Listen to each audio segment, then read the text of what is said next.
In a pre-dawn raid, the FBI searched the home of a former Trump DOJ official over his support of Donald Trump's claims in the 2020 election. And man, it just kind of gets crazier and scarier every day. The FBI, the DOJ, they've been issuing more subpoenas. They've been going after Republicans who supported Trump. They've even seized cell phone data from, I believe, somebody out of the GOP chair out of Nevada. Basically, if you were concerned about 2020 and you sided with Trump, looks like the weight of the DOJ is coming after you. And to me, this seems entirely political. So I don't know. Should I just say it's a political civil war at the very least, watching law enforcement be used against political rivals. In an op-ed for the Washington Post, one writer said, if the purpose of all of this is just to stop Donald Trump from running again, why not just use the power of Congress to do so? As if to imply it is believed among people in media that the only reason they're going after Trump supporters and Trump himself is because they're scared he'll win in 2024. And I think that's basically what they're doing, trying to find any way possible to use the 14th Amendment to stop Trump from winning another term. And that just says to me, it's all right there in front of your face. So regardless of what you think, either you're on the left and you think Trump staged a coup and lost, and January 6th, so you must be thinking civil war, or you support Trump and you're watching the DOJ go after their political rivals. So trying times indeed.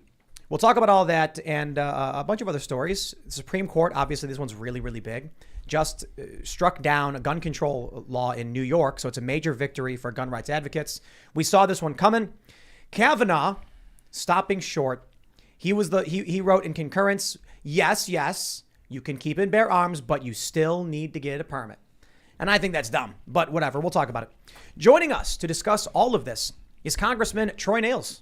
Tim, good to be with you. Yeah, do you want to be the rest of you? Absolutely. Thanks for coming. Do you want to introduce yourself? Sure. I represent Texas 22nd Congressional District. I'm a freshman, so I'm the new junior woodchuck on the block. But it's an honor to serve. I'm a very conservative member of Congress. I joined the Freedom Caucus, but it's been trying times. You know, we're in the minority up there, and it's difficult when you know that for 2 years you're not getting anything meaningful across the aisle. So we have our battles each and every day, but I keep the faith and stay after it. Keep fighting. You also were a sheriff. I was law enforcement for 30 years, was a sheriff for the past 8 years. And it started with my father way back then and he was a sheriff, military man, older brother, sheriff as well, military. And then I have a twin brother and I that joined the military as well. And we're both in law enforcement. It's been an honor. Right on. Thanks for coming. It should be a good conversation. Thank you. We got Seamus. I'm Seamus Coughlin of Freedom Tunes. We just released a new cartoon today about the woke Christian Inquisition. I think you guys should check that out. You really enjoy it. And if you want to support our cartoons, freedomtunes.com. Become a member for $5 a month. Get an extra cartoon every week and support the cause. Thank you.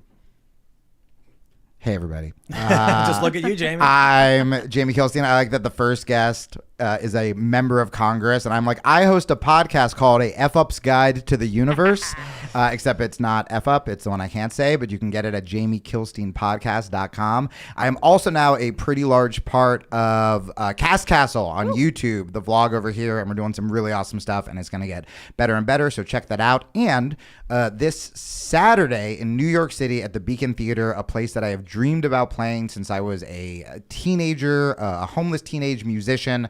I will be performing stand-up comedy along guests such as Tim Pool, Tulsi Gabbard, Cornel West, and Mr. James O'Keefe himself. Wow, awesome. Tim Pool's going to be there. Yeah, sounds like a baby. good show. Oh, and it's run by Minds. You can go to festival.minds.com. Get tickets if you can't afford tickets. They have a program to hook up my fellow poors. Now I'm also here in the corner pushing buttons. Very excited to have Congressman Nehls on the show with us. We'll hear what he has to say about what's going on the Hill. Before we get started, head over to timcast.com and become a member to help support our work directly. In the top right of that page, a little button that says sign up. Click that, and you'll get access to exclusive segments from the Timcast IRL podcast Monday through Thursday at 11 p.m. Uncensored, not particularly family friendly, but good conversations. You'll definitely want to check out the huge library of behind the scenes interviews we have. People like Steve Bannon, Alex Jones, all really good stuff. You'll be supporting our journalists, and we're actually getting started on some documentaries. Those are actually really expensive to do. And so with your support as members, we can just keep producing more and more and more. But we're going to make the investment into these documentaries. We're going to be talking about gun control, the Federal Reserve, These are expensive. We're going to do them. Hopefully, we launch those. More people see the value in helping support timcast.com. So check out the website. But don't forget to smash that like button, subscribe to this channel, share the show with your friends. Let's jump into the first story. And let me just get started with 2 words: Civil War. Yep, I had to say it because everybody was waiting for it. The fire emojis are already in the chat. Feds search home of Jeffrey Clark, former DOJ official who pushed Trump's false election fraud claims. They say Clark is a former DOJ lawyer who former President Donald Trump sought to install as Attorney General in the days before the January 6th Capitol riot, as top officials refused to go along with his vote fraud claims. It wasn't clear what investigators were seeking at Clark's home, but the raid was part of the Justice Department's sweeping investigation into the effort to overturn the 2020 elections, according to sources familiar with the matter. Now, what we're hearing from conservatives and Republicans is that Jeffrey Clark was simply trying to understand and investigate the claims that were being made. On the left, they're saying he's an insurrectionist who is going along with Trump's schemes. I don't think either narrative matters. What matters is the narratives exist. If you're on the left and you're looking at this, you're like, yes, the federal government is going after Trump and his opponents. Certainly then you think Trump's tried staging a coup and we're in the midst of some very serious crisis. Or you're a Trump supporter and you're like, this dude wasn't doing anything wrong, and the weight of the DOJ is crushing down on their political rivals. I happen to think that the DOJ, the January 6th committee, is just trying to stop Trump from winning. That's my opinion. But either way, it looks like this country is being completely ripped apart. Yep. I've said it once and I will say it again. In 2016, when there were accusations made that the presidential election was rigged, we investigated the accused. In 2020, when the same accusation was made, we decided to investigate the accuser. Make of that what you want. I just don't like how the left is the anti-police state side, quote unquote, the, anti-prison industrial complex. But if it's somebody who we don't know why yet, if we know why and the dude did something wrong, okay, but we don't know why yet, and just to see Democrats blindly be like, yes, queen, and like so excited that just Trump supporters are being arrested or searched or whatever, I don't love.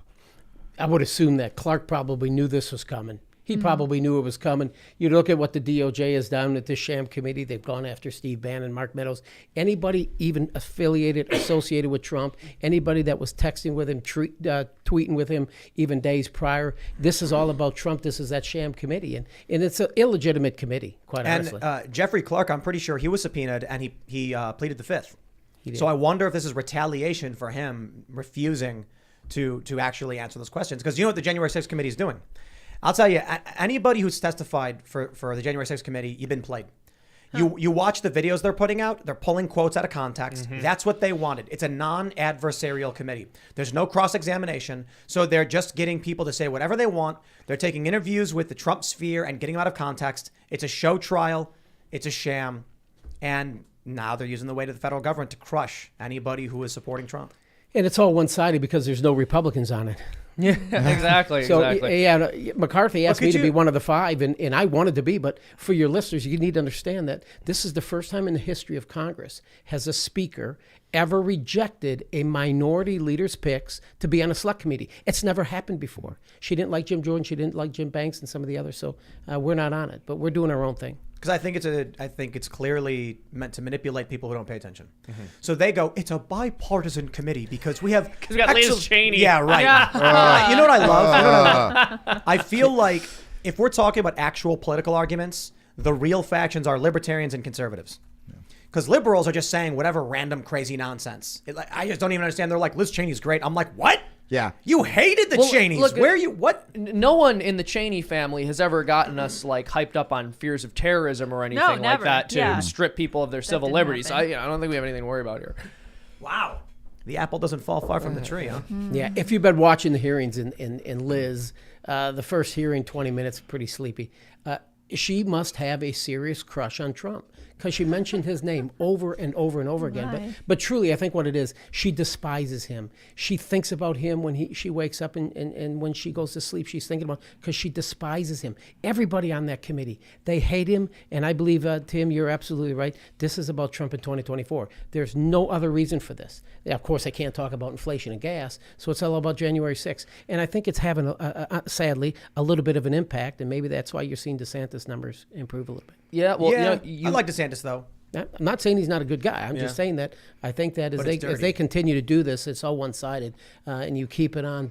I was watching MSLSD the other day and CNN, and that's all you saw: Trump's name on it. So they're trying to convince the American people. It's like they think he's still president or something. Yeah. Yeah, It's exactly. been 2 years, man. Go home. Blue and on, bro. I know. Yeah. They think he's secretly still the president. I got to say, I agree with you. And you would, it's unfortunate because, like you said, it is having something of an effect. But if it wasn't, you'd almost just call it a weird group therapy session. They're all just getting together to vent about how much they didn't like Trump and he was bad. It just seems like a very emotionally satisfying thing for them rather than something serious people are engaging in for good reasons. They're just all trauma bonding. Yeah. Really. This is Robert Barnes was on. He was saying he doesn't think they're going to actually criminally charge Trump or even do a criminal referral because if they do, then it's Ron DeSantis.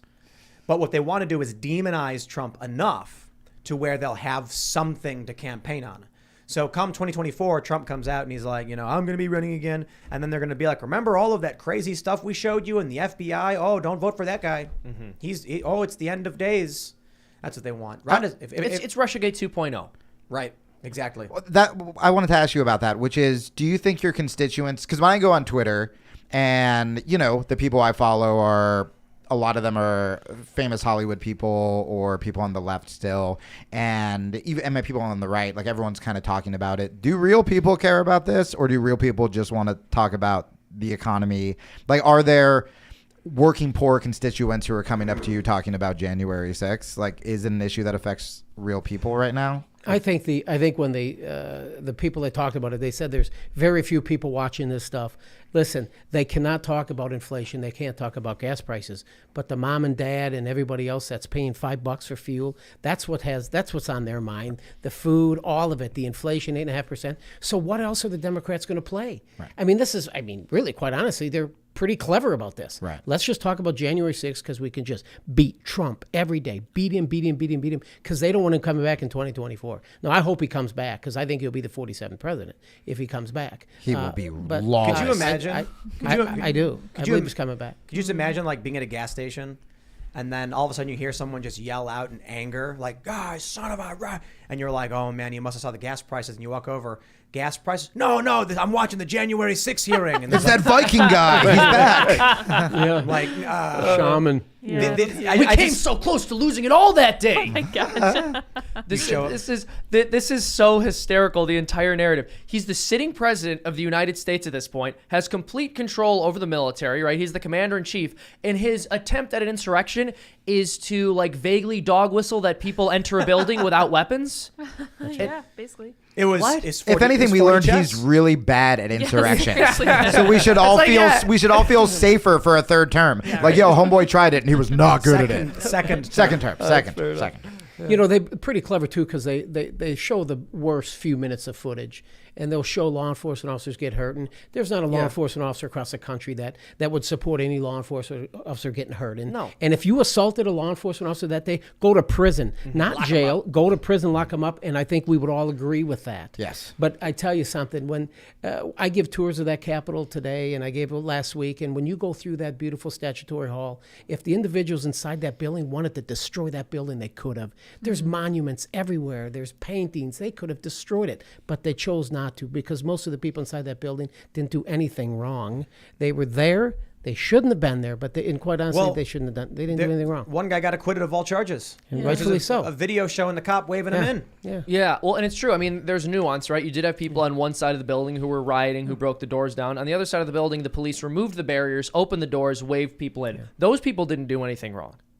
The people who broke in and were causing problems did. One guy tried claiming that he was let in, and there's a video of him climbing through a broken window, and they're like, "Nah, nice try." I don't think so. You're like, no, no, no. He's like, why would they just leave the window open? Like, He was a dumb one. There was a pie on Yeah, the windowsill. no. I was not gonna go there. Like They texted me, said smell for the pie, then great. punch I'll with let you cover your fist with a bandana, punch it. I want to know if they're going to charge the dog. I mean, Triumph the dog now with unlawful. Oh, that's right. That's No one I charges guess Triumph. the My dog. point is, like, even course when you not. look at the people who did break the law, who should be prosecuted, it still wasn't an insurrection. No, it wasn't. Well, and this was kind of, maybe this is a stretch, Tim, but this was, Occupy is you had normal people marching peacefully, which is our right to do, and then you had people destroying property, and those are two very different groups of people.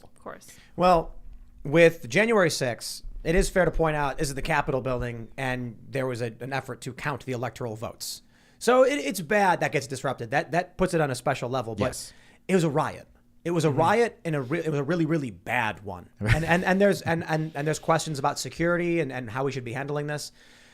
But the funny thing is, on January 20th, 2017, hundreds of black-clad far leftists romped through D.C., smashing windows and setting fires, attacking people, and they were all arrested, and almost all of them were acquitted, except for the people who actually pleaded guilty because they didn't Immediately, they yeah. made a mistake. Yeah. A bunch of people just said, "I'm not, no matter what, not guilty." And then the progressive lawyers and legal apparatus were able to get these people out. Lawsuits were filed, and the city ended up having to pay the people they arrested, some of them, and one of them I think was a journalist. So it's funny when the far left rampages through D.C. during Trump's inauguration, the government doesn't care. But when you come to the government's house, all of a sudden they're going to put the boot on you. It shows you who they're really willing to protect. It's not you, it's them. But only sometimes when you go to the government's house, right? Because we cannot forget the 529. 529. insurrection. Yeah, Yeah, 529. where they surrounded Troy, the, do you the White you know House. about the 1,500, what was it, 1,500 federal agents? No, 150. I'm Yeah. sorry, 15. Yeah, 150. I exaggerated. Look, I'm turning to CNN. 150 million. 100, but yeah, 150 federal agents were injured. They surrounded the White House. The president literally had to retreat into a bunker. And what was the response? Bunker Laughter. fight. People were laughing at the president. It was a meme. Do the Republicans have a plan on holding a 529 commission, select No, committee to? I don't believe so. No. Well, but you know about 529. No, go ahead. I don't. The thousands of far leftists ripped down the barricades in front of the White House. Yeah, they tried to burn down tried tearing the fence down. church. Set fire to a White House guard post. Set fire to St. John's Church. The president was ushered into an emergency bunker out of fear for his safety, and journalists were injured. 150 officers got injured throughout the protests. There is a photo from an aerial photo of D.C. showing fires all over the city.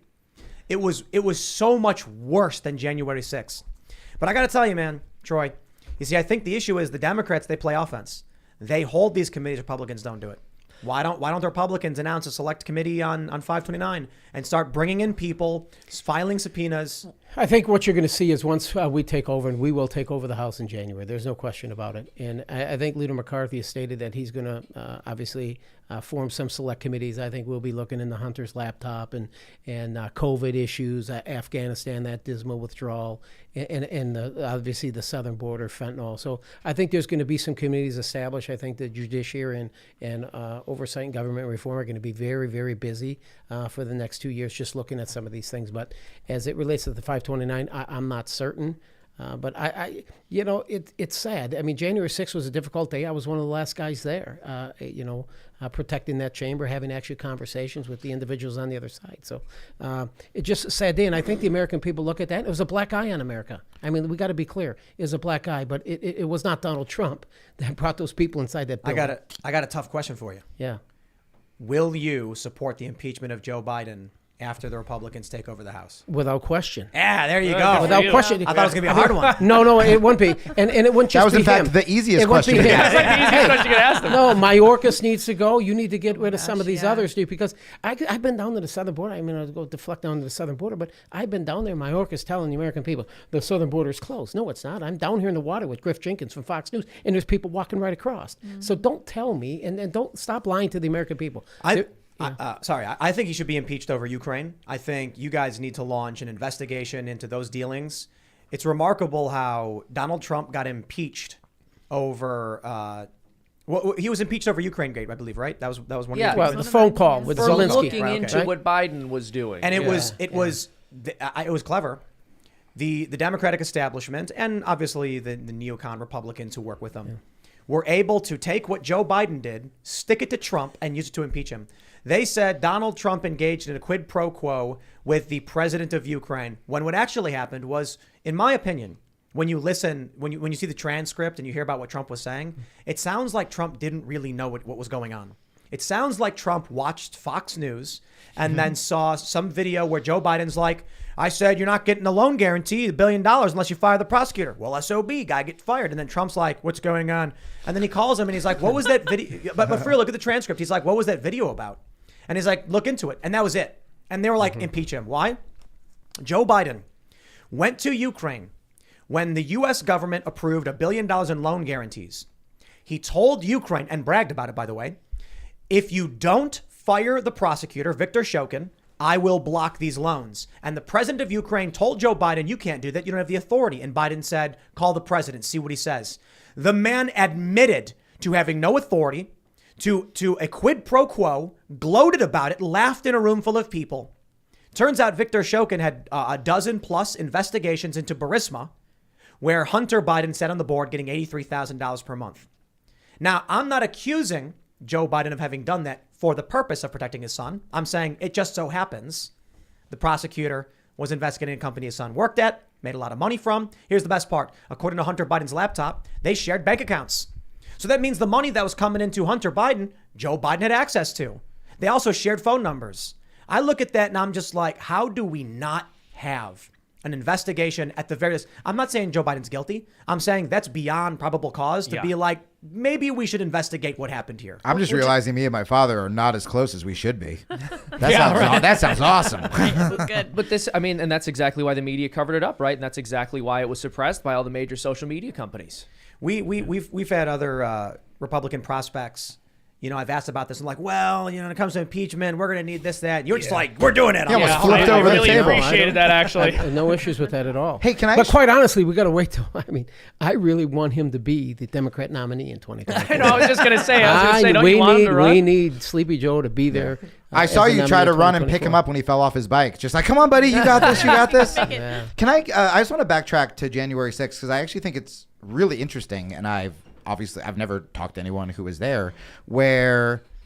You're a Republican, so you're on the side of a lot of the people who are there. You're from law enforcement, so you have to gauge and assess threats and protect people. I assume even when you are not wearing that badge, you still take that very seriously. What in God's name was your mindset during that? Like, what were you thinking? What was the mentality? Did you really feel threatened? Were you in law enforcement mode? Were you in like, what is this political, did you take it lightly? What was going on through your head? Great question, JB. It was COVID, so it's not like they were all 435 of us on the floor. Right. There were many up in the gallery area as well. And I was there back towards the center, on the right side and the center.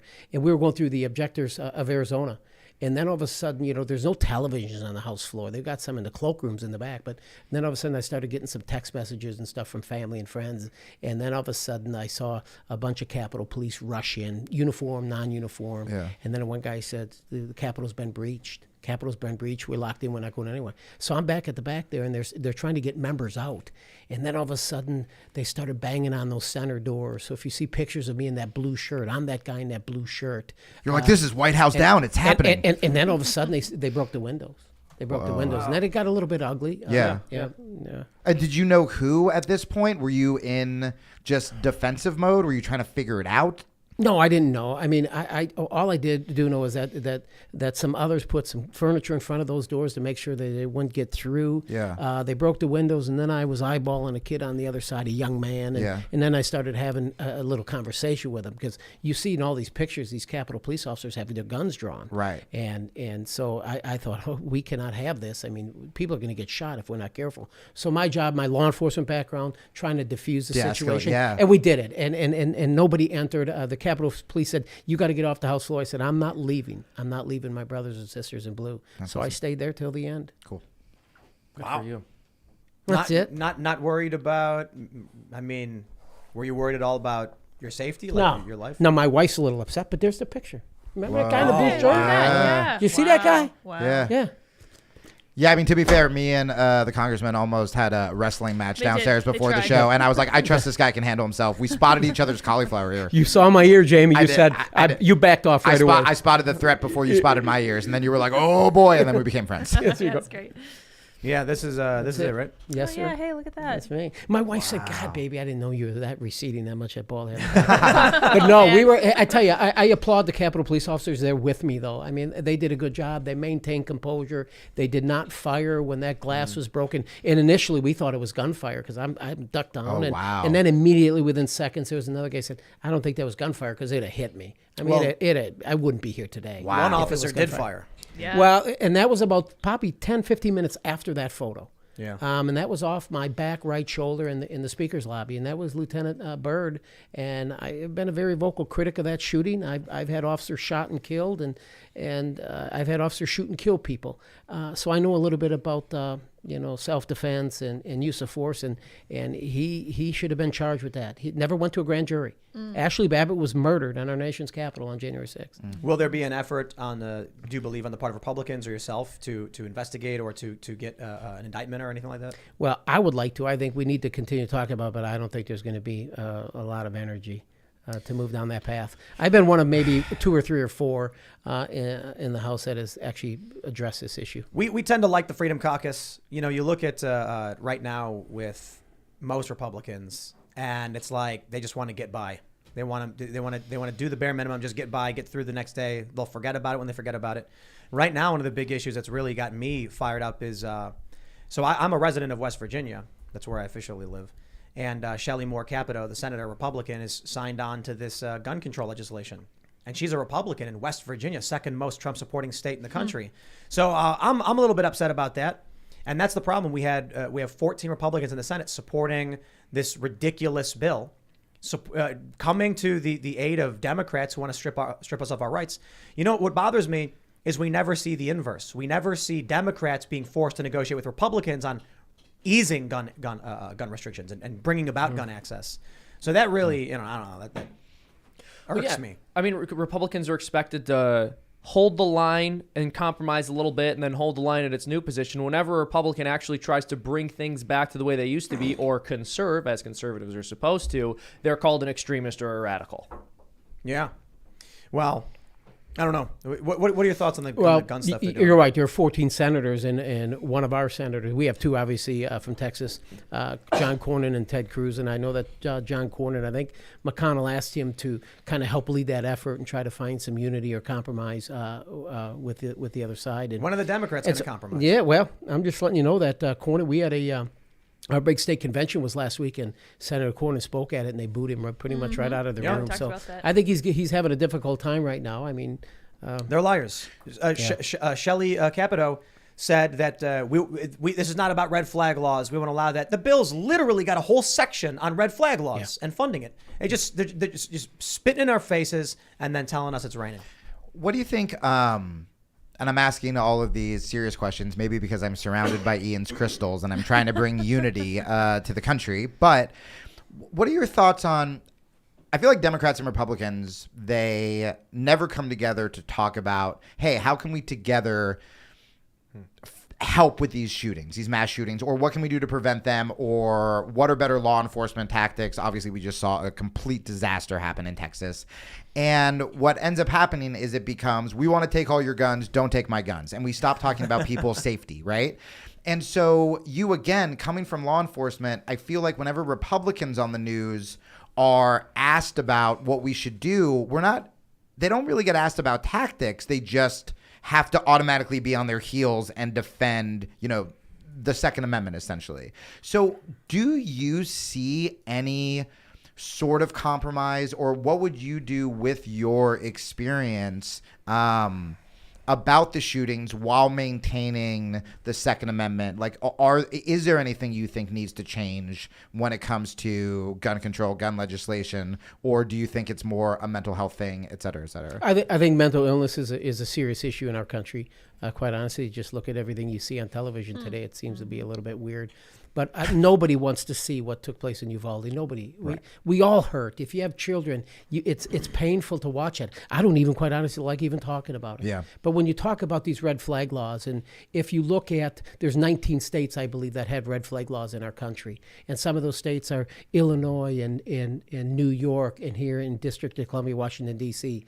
And they have those red flag laws, and they're some of the most strict gun laws you can have in the country. It talks about waiting periods and keeping guns out of the mentally ill and domestic abusers, and even talking about private sales transactions, 72-hour waiting periods. So they're all there, limits on how you could buy ammo, and they have some of the highest crime in the country. Right. So I'm saying if Chicago, listen, Gore, Lightfoot, whatever her name is, if you can find a way to solve the problems, I mean, people are killing each other, but nobody's talking about the people being killed in Chicago. I actually do have a very simple proposal that will maintain the Second Amendment rights and reduce these shootings.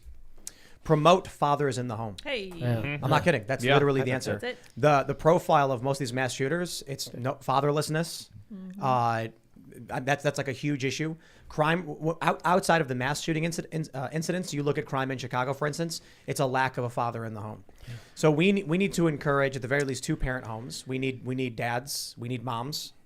I mean, what's so frustrating hearing both of you guys is that, you know, when I lived in the very rugged neighborhood of Park Slope, Brooklyn, all of my friends had never shot a gun. We're all very vocal, anti-gun. Anytime there was a shooting, we would essentially just assume any Republican would rather, play with their toy guns than like save children's lives, because we didn't know anyone. We never shot a gun. And then I moved to Texas and my friends were like, hey man, you want to shoot a gun? And I was like, this is awesome.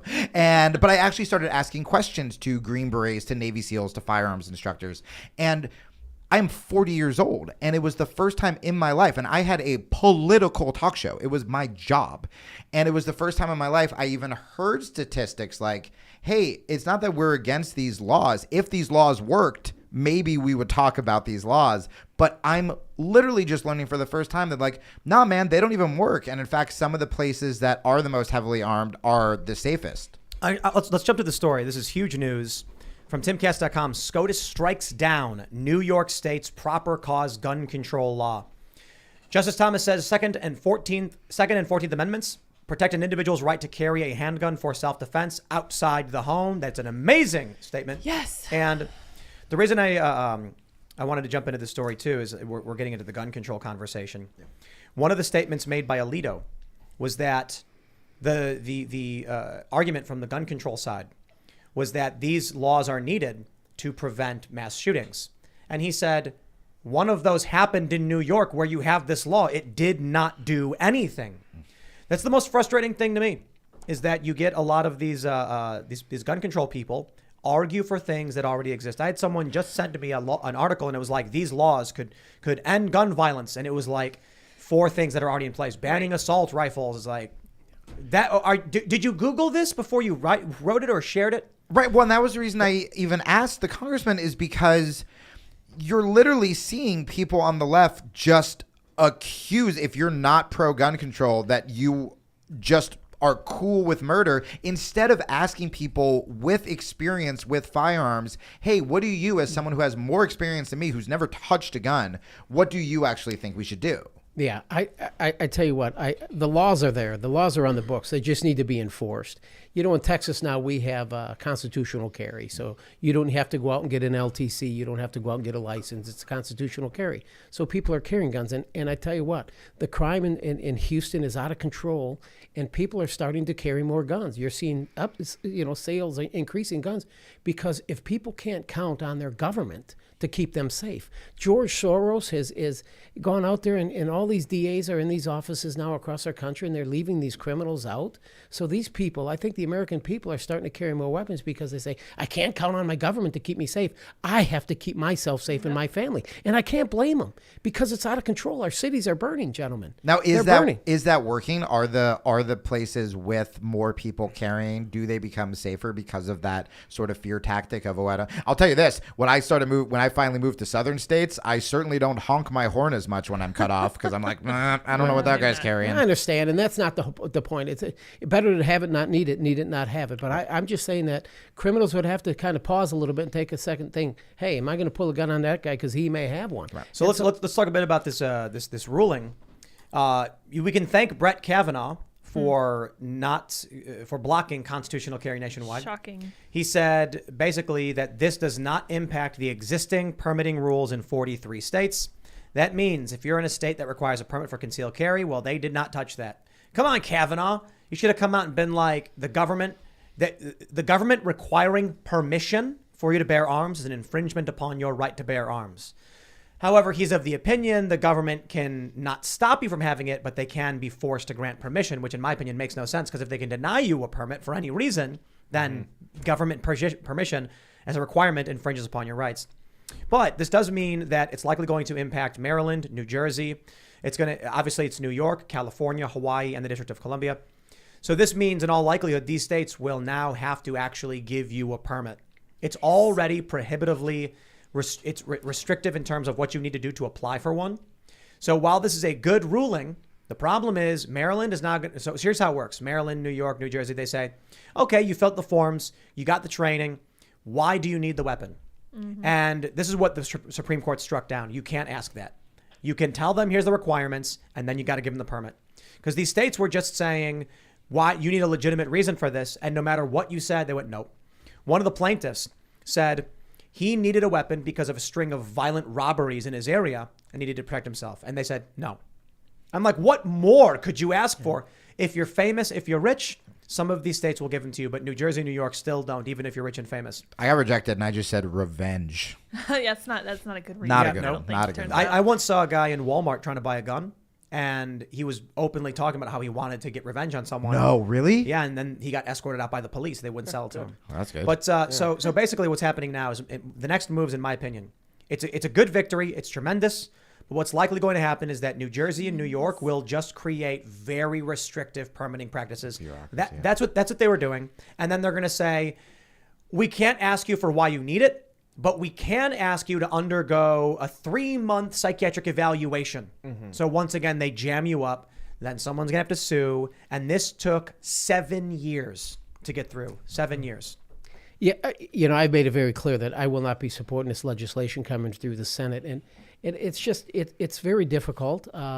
You think that all the laws that are out there, if you think creating more laws are going to keep the criminals from carrying weapons, they don't care.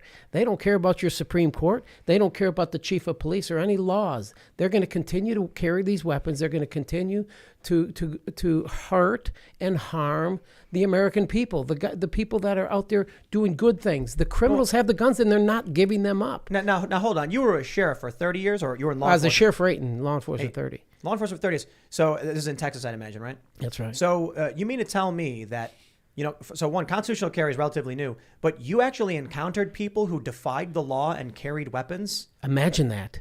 But that doesn't Can you make sense. imagine that? It was, Hey. but, Did they no, hold read on, the wait, law? I said, hey, wait. I thought that was This can't be true. It was illegal. It was like, little can't- Johnny, do you know you're a convicted felon? Yes, sir. Do you know you can't carry a gun? Yes, sir. Yeah. Did they read Well, the that doesn't sign? make They sense. do not Did they read the care. sign? Did they read the signs that said no Wait, guns I'm not allowed? following. The, but the so, like, little he knew Johnny he doesn't couldn't, but care. still had it? Little Johnny doesn't care. And Maybe you're he wondering, misheard. we had shootings here in Washington, D.C. here last week. And there was a 15-year-old, and he had a gun. And then there was one a couple weeks prior to that. He was 15-year-old, had a girlfriend, 15-year-old girlfriend, 8 months pregnant. He had a gun. And I'm thinking to myself, you want to talk about the breakdown of the family, right? The fatherless. There's no fathers in their lives, and it's just causing problems. So That's what it is. A major issue with shootings is that people don't have dads. And the problem is when you try and bring that up to the left, they don't understand. I shouldn't say the left. I always do that. Leftists, they actually like guns. It's liberals. It's these urban liberal types. They can't think beyond single layer issues. Yeah. They think someone got shot, therefore get the gun away. And it's like, but you need to understand the person who had the gun had it illegally already. Your new laws won't change. So in Chicago, for instance, they're like, well, it's not Chicago's fault they're doing the shootings. They're getting the guns from Indiana. And it's like, what more law could you put in Illinois if you've already got them? Don't you get it? Yeah. We'll ban all the guns everywhere. They say they don't want to ban guns, but then that's the only argument they We'll have to destroy Indiana. Well, did you see Build the a wall. story Build a wall yesterday? with make the big, beautiful wall. Did you see the story yesterday? A guy walks into one of the stores with a gun to rob the store. But that's and not the legal. clerk, That's the not clerk legal, had a yeah. gun and shot and killed him. That's And the right. siblings of the robber, they were outraged on the news. They were actually on the news. The sister was saying, "This is ridiculous. I know he went in and robbed them, but he shouldn't have been shot. He was pointing a gun at the clerk. The clerk had a gun and shot and killed this guy." So this is the type of silliness that we I have. saw a Did similar you see story that- years ago. I just want to make one point really quickly about this. This is one of the really interesting and obvious flaws with the left is they want to be really, really, really harsh on potential crime, which is to say going after people who haven't done anything wrong because there's a potential that they might. And then when someone actually commits a crime, they want to be really lenient about it. Do you see the story of the woman at the cell phone store? And the guy walks in and she goes, "Hi, can I help you?" He goes, "Yeah, do you have a..."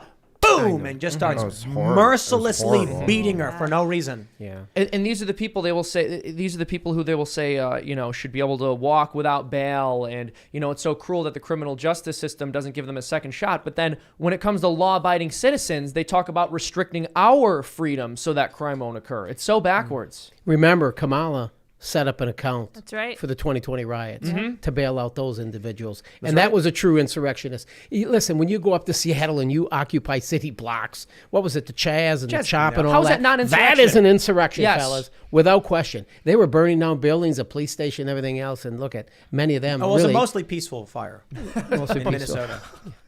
That's what they were said. yeah. It's Yeah. fine as a Fiery but joke. mostly peaceful Fiery protest? but mostly Yeah. peaceful. They were And roasting the marshmallows. While guys- it's burning behind you. Exactly. Right. Exactly. So I'm sorry. This is why I think there is the political factions are the cult and regular people, because you have people who are like, the riots that burned down police stations were peaceful. They outright say it. They write articles saying in defense of looting. After the Ferguson riots, they were like, actually, looting is revolutionary, and they're defying the system. And I'm just like, did you talk to any people who lived in Ferguson? Because they were angry about the rioting, begging for it to stop. Yeah. And then these progressive urban liberal types, city urban liberal types, come out and write articles being like, actually, the rioting is good, because they're vapid, self-interested egotists who don't understand what's actually going on. I'll tell you, in Ferguson, people who did not live there exploited the chaos and started destroying things and looting them. And the people who did live there were linking arms saying, please, this is our community. These snooty, progressive hipster types in New York, not wanting to do any amount of work to understand the situation, looked at it and said, I'm going to defend those brown people because there must be a good reason why they're rioting. Well, and then wrote in defense of looting. And what it really was criminals victimizing a community, and they defended the criminals because they're bad people. Well, and I will never forget footage. What happened to George Floyd was horrific. I remember seeing footage of, during the rioting, 2 black women begging a white person to stop destroying property. Yep. And it's like, hey, these are the ones who, when you hipster tourists go back to your co-op and Park Slope and all that stuff, they're the ones who still have to live here. It's their stores. They're not the ones who killed George Floyd. They're not the ones, But look, when you simply say something like, I think when they burned down that guy's bar, it was a bad thing, and they go, well, you're racist. It's like, okay, dude. Yeah, well, there's no argument. They don't know how to think outside that. So we also see this. There is obviously a huge part that class plays here. So we were talking about this with the Canadian truckers honking their horns in literally one of the wealthiest neighborhoods in the country. All right, honking your horn in such a neighborhood is terrorism. You're trying to overthrow the country. But you go into a poor black neighborhood and burn all the businesses down, that's just A-okay, right? Ends Well, justify let's- means. I mean, you'll scare all the moose if you honk in Canada. To be fair. Let me ask you, Congressman, do you think that should Republicans regain control of the House, assuming they do regain control of the House, probably the Senate, should there be an investigation into the 2020 riots? Maybe I know you mentioned there's probably not going to be a lot of energy towards these things because they're old, but I feel like we need resolution. There should be, because I think a lot of the agitators in the 2020 riots, what we're finding out is many of these people are being paid. They're not even from the neighborhood. They're being bussed in. They're being called in. They're being paid by these organizations on the far left to go out there and do damage and hurt our country. If you saw what took place here a couple weeks ago when they had the leak with the Supreme Court ruling, the Roe versus Wade, you saw some of the things in I think it was in California someplace, maybe LA, that seems to be and there were cop cars that had windows being smashed, and I'm like, the knucklehead breaking that window on that car has no earthly idea what the hell Roe versus Wade is. He doesn't. He has no clue. He has been paid. They get these individuals and they rally the horses. They pay them to go out there and spin things up and stir things up. And that's the problem you have with the far left is there's no civility. They want to go immediately to violence, and it's dangerous in this country. And so this deal coming up here with this potential with the Supreme Court with Roe versus Wade, I mean, it's going to get ugly. I think National Guard needs to be deployed. It's already gotten ugly. They've been firebombing clinics that are set up to help pregnant women. So they announced the Supreme Court will be adding another opinion day tomorrow. Of course. And as soon as I heard that, I was like, you got to be kidding me. Here we That's go. when they're going to do it, aren't they? And anybody who's ever covered riots, so all the journalists out there, the riot squad, I've been on the ground. You know, the worst possible day is Friday. Yep. Because everyone's off work and they got the weekend. Students are out of school, they got the weekend. So if they do come out tomorrow morning and say, Rowan Casey, you're gone, they may be thinking, you do it on a Friday because then no one in the media picks it up. But the lunatics are waiting. They're waiting with bated breath. It's going to be 10:45. That's when they issue usually the last opinion around 10:40. And they're going to say, Rowan Casey, you're gone. And then you are going to see tomorrow night, if they do this, bonkers, riots. And then Saturday, insanity. And guys, if you need somewhere safe to hide out on Saturday and you're in New York City, the Beacon Theater, you go to festival.minds.com. It's a big great theater, idea. Yeah. sturdy walls. That's where some of the worst rioting is going to be in I New know. York. I know. What are you They're talking going to about? be like, Hold on, where's hold Tim on. Pool? Yeah. I know, right? Yeah, I'm just realizing this right now. I mean, we didn't know. We had this event's been planned for a long time. We're going to be, it's not just us. James O'Keefe, Tulsi Gabbard. Yeah. You're going to have a lot of people there. Seth Dillon's going to be there. This is the making of an action movie. Yeah. Where it's it like is. we are going to get locked in and either turn on each other or become the heroes New York City has been Like waiting for. someone's Start going to eat the last Snickers. And think they're going to they- be like, it's him. He's a liberal. He's one of them. I'll be like, Tulsi's a Russian asset. And then we just keep going back and forth. Well, this is, I mean, they riot. They're encouraged to riot, as you mentioned. One of my favorite lines that we kept hearing repeatedly was, rioting is the language of the unheard. Oh. If only we were hearing them, they wouldn't be rioting. And then they turn around and they go, we have to silence conservatives or else they'll commit acts of violence. It's like, well, hold on a second.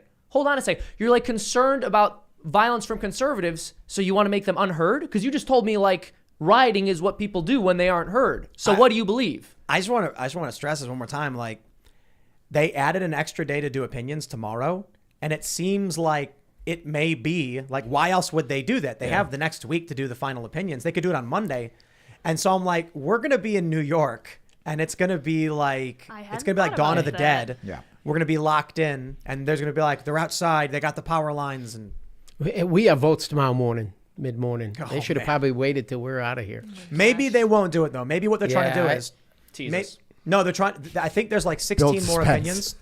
Maybe they're trying to be like, we need to get all of this out on Monday. Yeah. So that means tomorrow we should do these ones. Then Monday we can do Roe v. Wade. The holiday weekend. Wait for over the 4th. Yeah, I agree. Maybe. Oh yeah. People won't be paying attention. Maybe.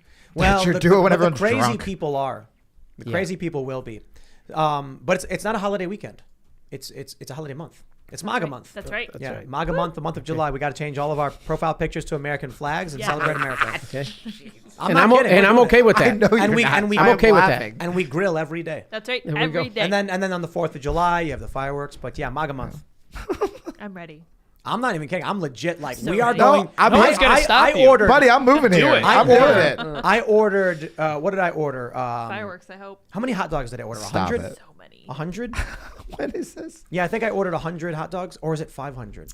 Oh. No, it's not 500. Oh, I think it's when I'm moving my stuff from Austin. I'm gonna have to change my plans. I'm gonna But have to get it's here all earlier. month, bro. Oh, it's all month. Yeah. Okay, We're going to be yeah. firing up the grill all month. This is awesome. So I ordered this big thing from Portillo's, famous Chicago hot dogs. Every day, baby. And so we're going to be grilling. Moving here Nice. is MAGA the month. best decision I've ever made. Yeah, there you go. This is awesome. This is Everyone's awesome. going to be chilling. That's work. MAGA month, baby. Yeah. We celebrate America.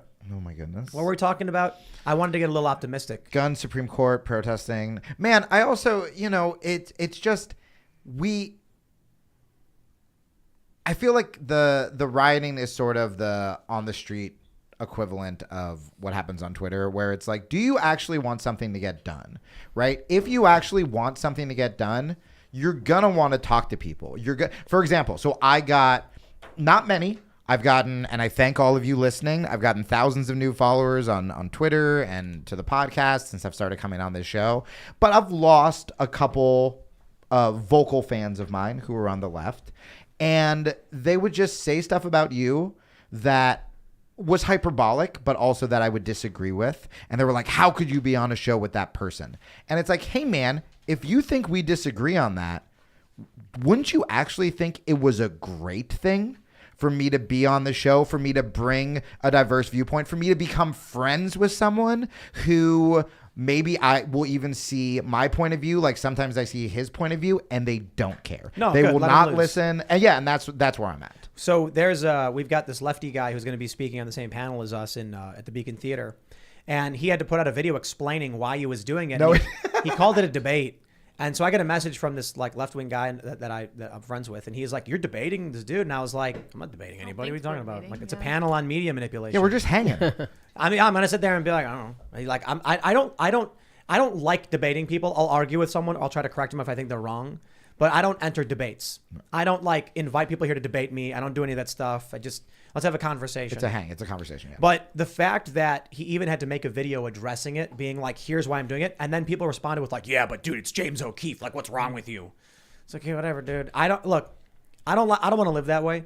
I like being able to walk into a room of anybody and be like, tell me stuff. It appears to me that the American people can't seem to be able to sit across the table from each other like this and agree to disagree. Yes. And what we're teaching our kids, in my humble opinion, when you see what took place with the summer riots in 2020, it seems like if we disagree now, we just all of a sudden we curl up our fists and we hit each other in the nose. Yeah. And I think it's going in the wrong direction. What are we teaching our kids? What are we teaching these kids to think, hey, if you can't resolve it, just go in there and hit them in the nose. And 2020 was bad, but we are one, Tim. We are one police shooting away from having an enormous civil unrest. I mean, if it's a white officer that shoots an African American and there's any questionable call there, Al Sharpton has his plane on the tarmac. It's ready to go. He's going to fire that thing up. He's going to fly to that area, and he's just going to go in there and he's going to be an agitator. And it's sad. Well, that's not the way we should handle things. It's not even about if it's questionable. You take a look at the Ahmaud Arbery case. Do you remember this one? Yes. Fox News, conservatives, Republicans came out in defense of Arbery. And I was just like, well, look, I don't like the guy. I don't like the fact that anybody dies. I don't like the fact that he died.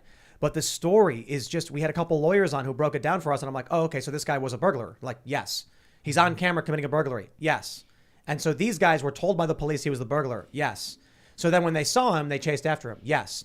And they were told that if they witnessed a felony, they could intervene to stop him. Yes. But the police told them to stand down while they came to arrive, and they didn't listen. And I'm like, okay. And then what happened?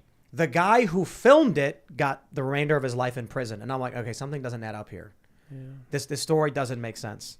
So it's not even a question of if it's like, I mean, the Ahmaud Arbery case should be very clear cut in what happened. But they will weaponize it, and they will lie about it, and they will make it questionable. Well, and I think that just like the left needs to keep a lot of their people in check when it comes to rioting, when it comes to destroying property and stuff like that, we do have a problem. There have been plenty of kids who have lost their life unjustly, and we need to talk about that as well. Like the one I always think of is Tamir Rice, where it was like you have like a 13-year-old kid playing with a toy gun, and I think in law enforcement, I think. Oh no! Is there something I don't know? Yeah. Don't tell me Tamir Rice was really like a 45-year-old man. No, I think he was on the run from armed robbery. he had removed the orange tip from the gun, and he's 5'10". Well, but so here's what I was going to ask the congressman from his law enforcement days is I feel like even if it is not racism, right? There is protocol, like. Unless you feel like you are in immediate danger, you want to de-escalate. If you can't de-escalate, you want to go hands-on. If you can't go hands-on, you want to go with taser. And then in theory, pulling the gun should be last, or am I incorrect on that? Well, this is what I do know. Yes. Is there's not a law enforcement officer in America that's going to wake up tomorrow morning and go to work evening shift or night shift that says, I want to go out and legally kill somebody. I'm going to kill today. A kid. I want to go out there and legally kill somebody today. It's absolutely ludicrous to think, because that officer that has to take that life, they're going to live with that for the rest of their life. Correct. Even if it was a very dangerous situation and the guy's pointing a gun at you. And it's so difficult for law enforcement today because of the people that are mentally ill. I mean, you have people that are mentally ill with all the drugs, the fentanyl coming across, they're running around in streets naked and they're chasing officers, whether it's a small knife or even a piece of glass. Yeah. And they're running at the officer. So the officers have a very difficult time today, and they have to make very split, second decisions. So did you see the video, actually, and Jamie, did you see this, where the news reporter goes to the police conflict training scenarios? Did you see this one? No. And so the cop is like, okay, here's what we're going to do. We're going to give you this mock weapon that, it fired like spitballs or something, or paintballs. And they were like, you need to figure out when is the appropriate, like how to deal with the situation. Oh, no. So in the mock scenarios, he kills a guy several times. And in one, he like sees a guy by a car and he's like, what are you doing? And the guy walks around the car and he just pulls and shoots. And then the cop goes, why'd you do that? And he's like, well, he was like, he was just walking around a car. And he's like, but I didn't know what he was doing. And I was worried. And it's like, the reporter was like, in every circumstance he was given, the reporter actually killed the dude unjustly. Yeah. In one, the I guy. think that just says something about reporters, I mean, though. yeah. To Right. be fair, it's like journalists But are an interesting there was one breed. moment where the guy gets him in his face. He's like, what are you doing, man? Get out of here. And then he puts two in his chest, mockingly, right? Yeah. And then the cop is like, what did you do? You killed him. Oh, and then everyone starts filming. And it's like, Okay, so you guys are gonna hate me, and before the audience hates me, please follow me on Twitter at Jamie Kilstein. Send him your hate there. Subscribe to my podcast, Instagram at the Jamie Kilstein. Isn't that more evidence for one, more police training, and two, if you're gonna own a gun? So for me, I want to own a gun now, and I've been anti-gun, but I don't want to own a gun until I know. Just like with jiu-jitsu, just like that I can proficiently, that I can be taught and that I can train every week, especially under stress. So isn't that also an example of why people should get training before they get a firearm? Absolutely. And law enforcement actually maybe needs more training so that even though Tamir Rice, even though maybe the toy gun looked more realistic, that you're confident enough to assess the situation before you just open fire on who turns out to be a kid. Yeah. Everybody wants to go after law enforcement with these shootings, and how about train the crook not to point the gun at the law enforcement? Of course. Look at the knucklehead the other day pulled up next to the traffic stop, right? Did he have an axe or an something? axe, yep. And he went after the officer. No, the officer was trying to back up, do the best he could to keep that separation because it's 21 feet, fellas. Well, that's the number. It's But 21 feet. I think we can do both. Like, this is the argument that happens. I remember even when I was in super wokey mode, when I would advocate for women to train jiu-jitsu, people would go, you're victim blaming. It's not their fault. They shouldn't have to do anything. You know, we need to teach men how not to rape. And it's like, well, yes, we do. But also, until people stop, training jiu-jitsu will help you. Yeah. I'll finish with this on this Yeah, topic. please. I've said it and I'll say it again. And that is that if you comply to all the criminals out there, the ones that carry guns, they shouldn't have guns, the felons, all these guys are going to go My out, fans try to, tuning if in. you comply, you will not die. That's it. It's very simple. If you comply, you will not die. And when you look at Michael Brown and all these others, I mean, Michael Brown's fingerprint was on the officer's weapon. So if you're out there fighting and holding court on the side of the road, this and that, there's a high probability something could go wrong, and it could cost you your life. So just comply. If you comply, criminals, you will not die. yeah, a lot of these circumstances, you see people, not just shootings, they just start arguing with the cops, and they don't understand that whether you want it to be reality or not, it is.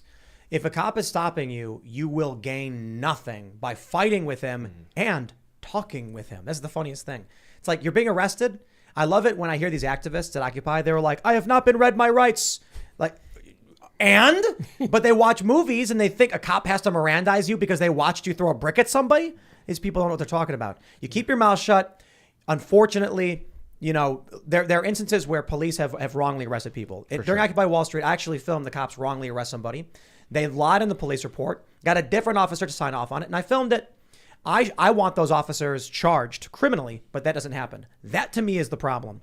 The issue is when an officer is breaking the law, violating their oath to the Constitution. But this is what really frustrates me too. There's a video where there's like a black dude walking down the street and the cops are like, hey, come and talk to us for a minute. Stop. And he goes, no. And they're like, you are being detained. Stop. And he goes, no. And they fight with him and they're like, I can't believe the cops did that. And it's like, dude, cops have a right to stop you, to ask you questions. They can detain you for a small amount of time. It's the way the system goes. You might not like it. I get it. But fighting with cops when they're like, what are you doing in this area, is not going to win anything for you. You're not going to win on activism. You're not going to win on the law. All you're going to do is make everything worse. Everyone agrees. Yeah, I mean, it seems commonsensical though, right? And people will.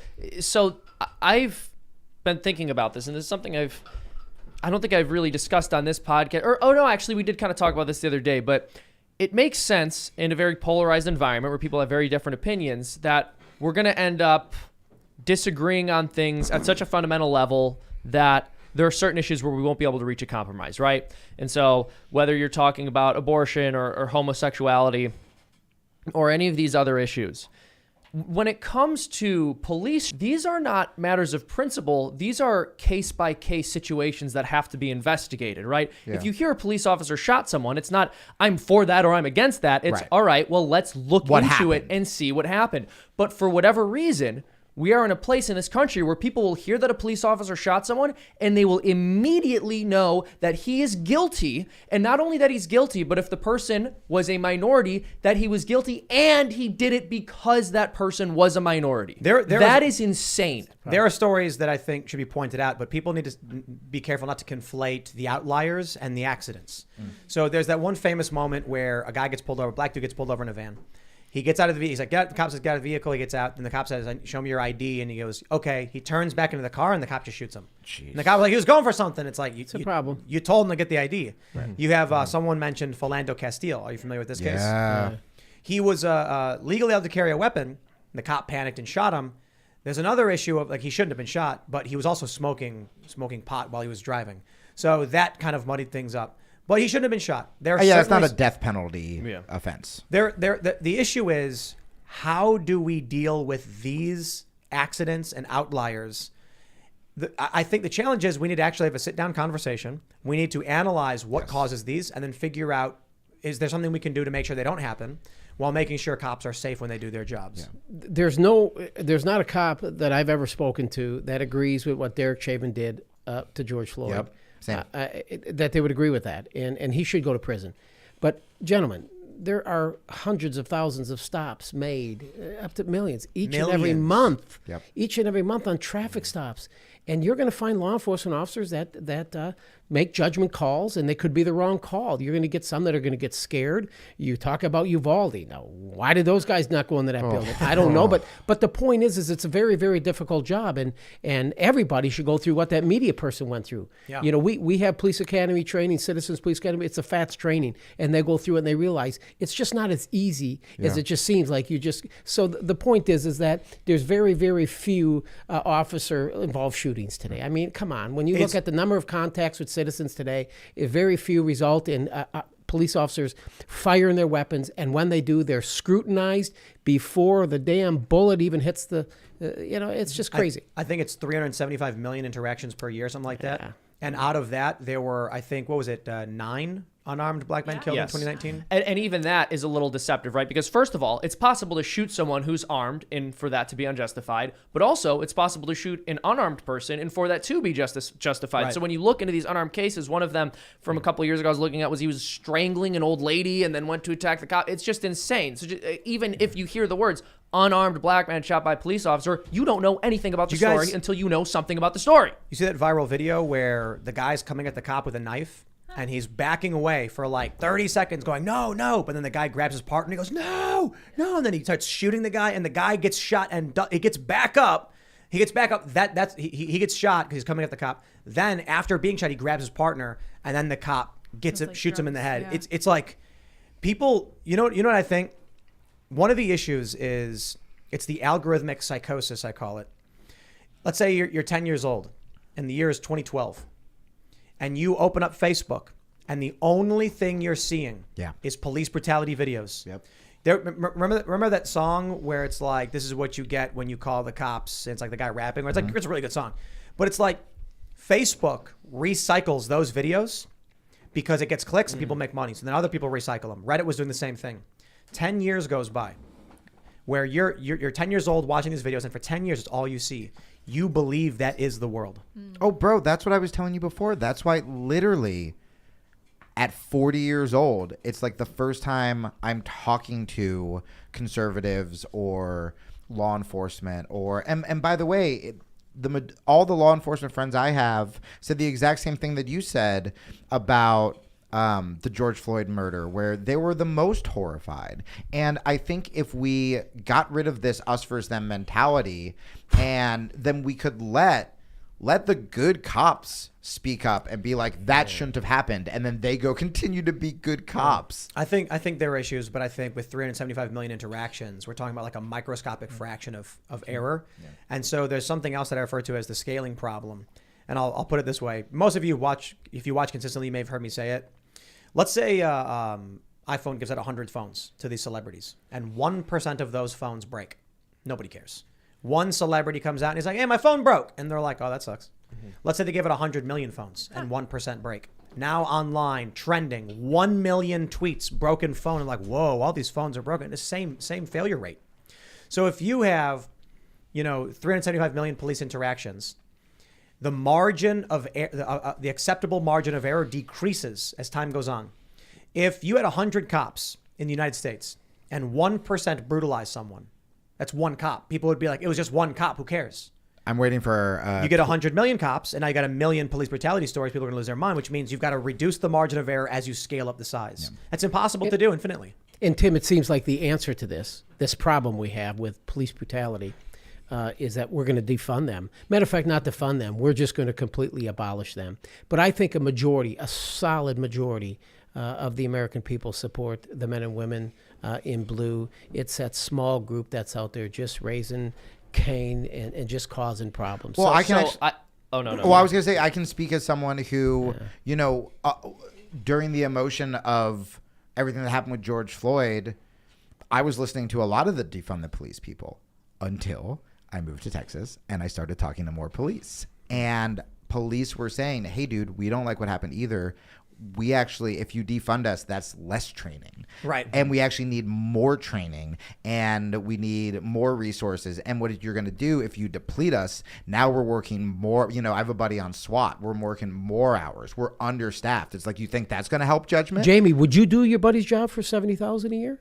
Would I what? Would you do his job, the law enforcement, the man on the SWAT team? At this point, if I could train and if I could do it, yeah, but that's because I'm becoming a psychopath. I was like, I would do it in a heartbeat. but a lot of people on the left would not, if that's what you were going for. I just think people are leaving the industry. People are leaving the profession because just the criticism and all the anti-police rhetoric out there. And then you're going to lose good ones. I tell you, it's dangerous. Well, you look at some of the cities now. Yeah. Look at the homicide rates. The crime's going up through the roof. Why? Yeah. Well, just keep down with that defund the police and all that and this and that, and you won't have police protecting your neighborhoods. Well, I tweeted this about Uvalde. I said, this is what happens when you defund the police.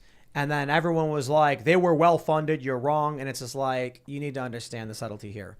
When the police are demoralized, demonized, and attacked relentlessly, they're going to be like, I'm out, don't care. I do want to add, though, I'm a little salty on cops considering what happened with COVID. Because too many cops, for one, I'll say a few things. Cops enforcing unconstitutional gun laws, I think, is a problem. And during COVID, cops enforcing unconstitutional edict was a huge problem.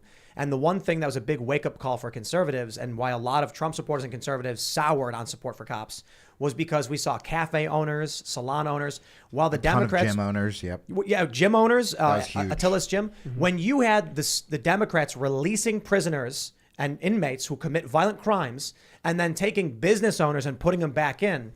People got really pissed off about that. But I tell you, where did you see that though? You saw that in these large municipalities where there are police departments that work for a chief of police who works for the mayor and the city council. So you didn't see that with sheriffs. You saw the sheriffs; they're elected. The only people there could be some far left sheriffs out there that would be doing that too. But a majority of the sheriffs says, I'm not enforcing that. I wasn't going to enforce mask mandates because I only answer to the people that elect me. Wow. Chiefs of police have to answer to mayors, and the mayor's going to tell the chief, you get your people to do it. If you want to keep your job, you're going to do exactly what the heck I tell you to do. That makes it a little bit more difficult as it relates to municipal police departments and sheriff's offices and who their boss is. But that's a big distinction. There was one instance where a sheriff in Minnesota went and arrested a cafe owner for opening a cafe. But again, I'm not going to point to one case and be like, all the cops. But a lot of people were just like, if this is what the cities are doing.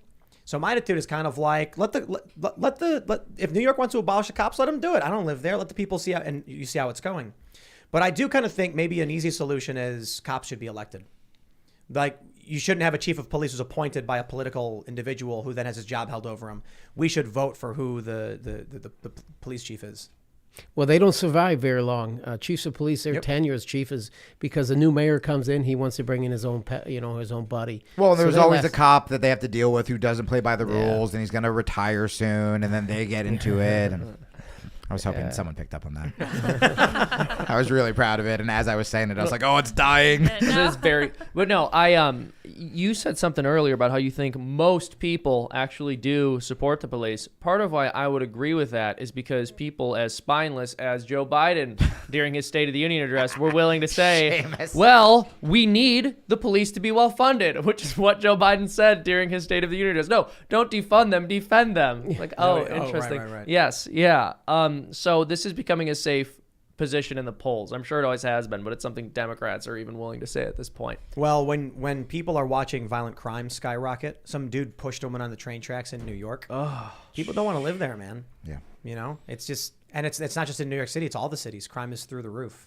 And they're moving to Texas. Yeah. You know, we gained 2 congressional seats. New York lost one, California lost one. Yeah. We're hoping they're not bringing that ideology into Texas. I think we should interview them before we actually allow them to come in. But they're moving into Texas, and you look at, we have constitutional carry. I mean, we have Texas is one of the greatest states. I'm proud to be from it.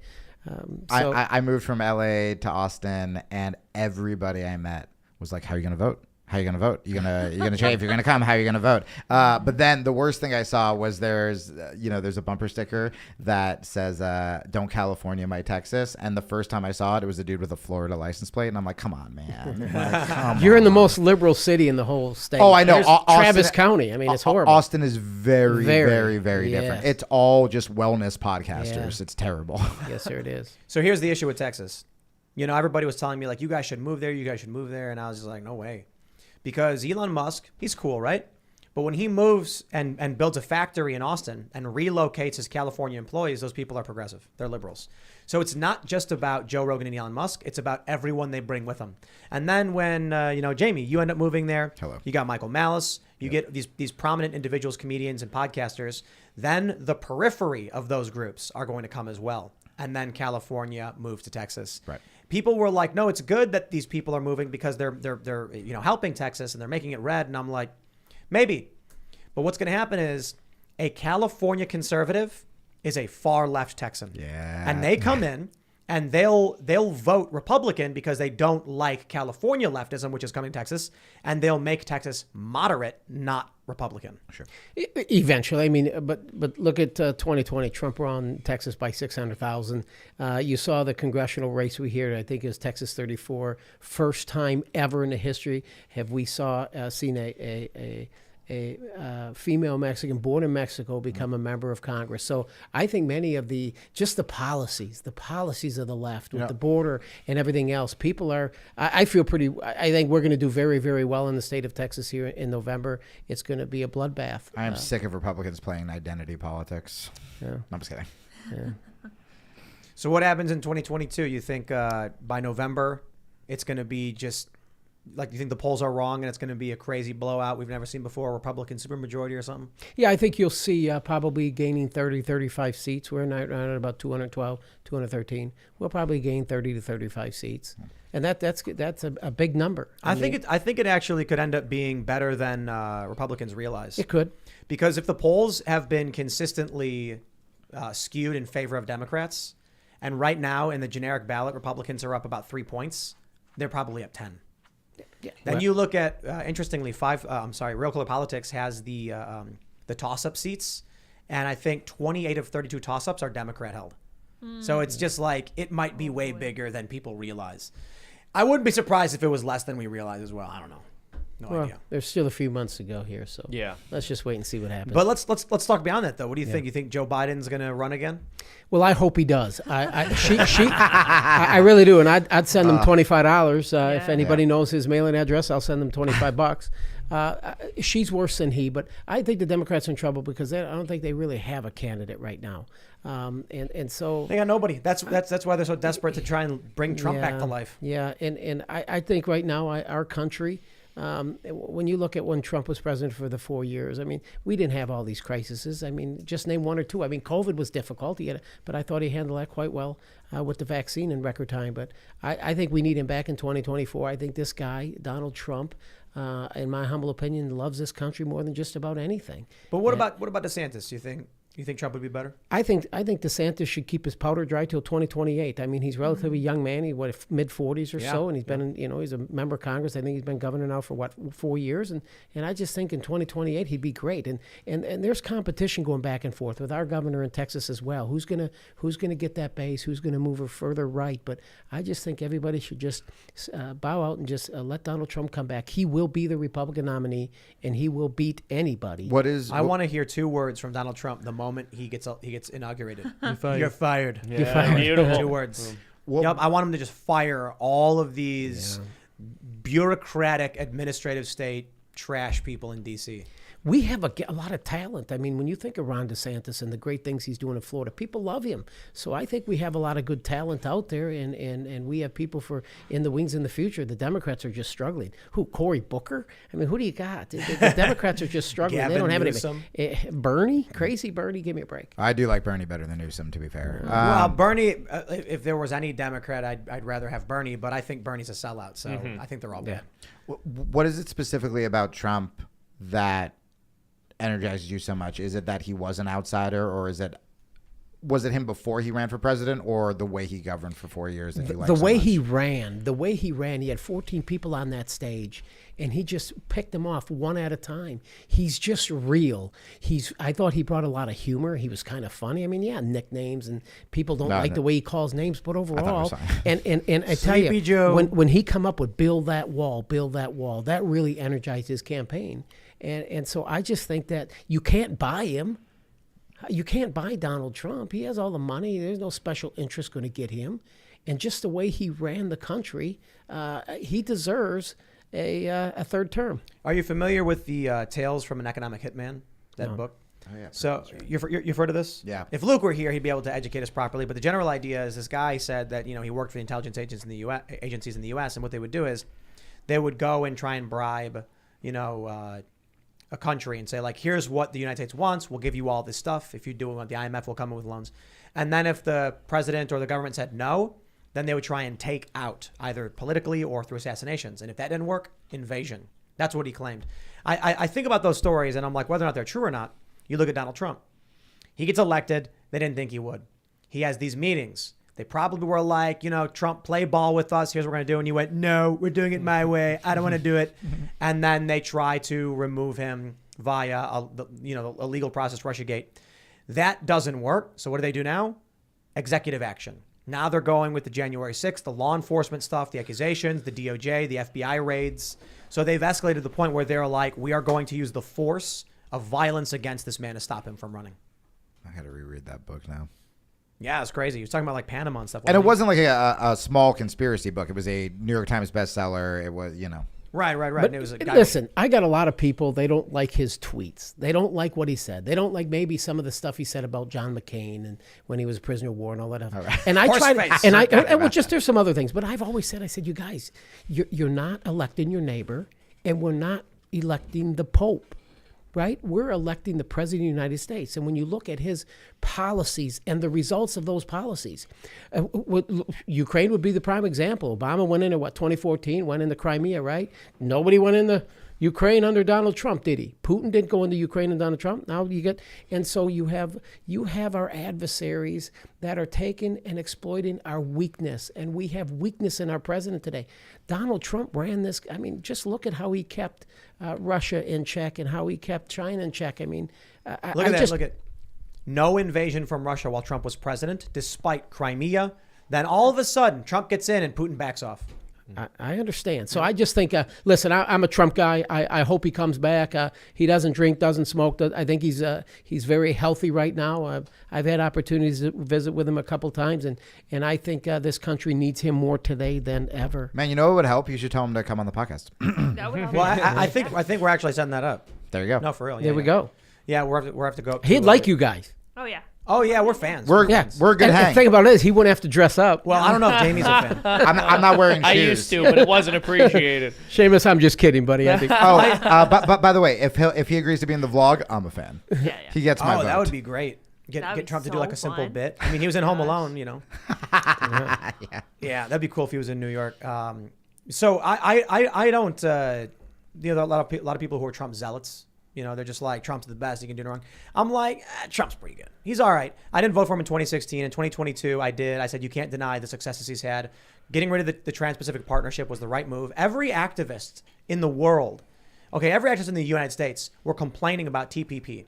Then Trump comes in and all of a sudden they were like, actually, it's a good thing. And I'm like, what? Like during Occupy Wall Street, like all throughout, everyone's like warning about this Trans-Pacific Partnership. Trump gets in and gets rid of it.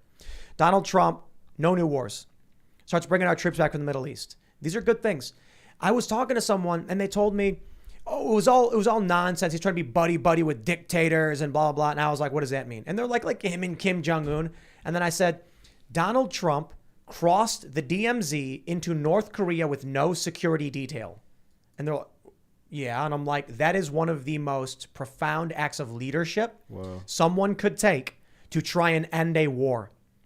They could have captured the president of the United States and they could have done whatever they wanted. And Trump walked in with Kim Jong-un and walked back. And I was shocked. It's like, if Dennis Rodman can do it, I'm going to do it. But I mean, in all seriousness, you're the president of the United States walking into what should be perceived as hostile territory. I'm like, this is amazing. That's amazing. I got to vote for this guy. And then what happened was his second term agenda came out and I was like, school choice, get rid of these these critical race theory garbage stuff. And I'm just like, this dude's done well.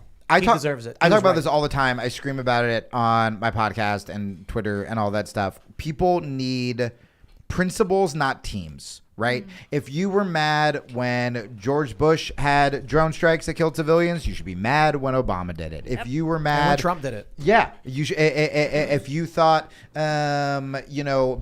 Trump was creepy with women, you should think that Bill Clinton was creepy with women, and right? Joe Biden, it's with children. Yeah, I mean, there are so many instances where, and that doesn't mean suddenly you have to disavow them. That doesn't mean you have to go from Democrat to Republican or Republican to Democrat. It just means have the political courage to stand in your conviction and call out your side when your side is wrong in order to make your side better and hold it accountable. And then we can actually have a more honest political discourse. 1,000,000%. And I really just want to hit on this point. I made sort of a little joke alluding to it, but the president of the United States sniffs children. And we're used to it. Like, we don't think of it as being that out of the ordinary. It's just, it's almost become a hackneyed punchline. But the president sniffs children. He gropes them too.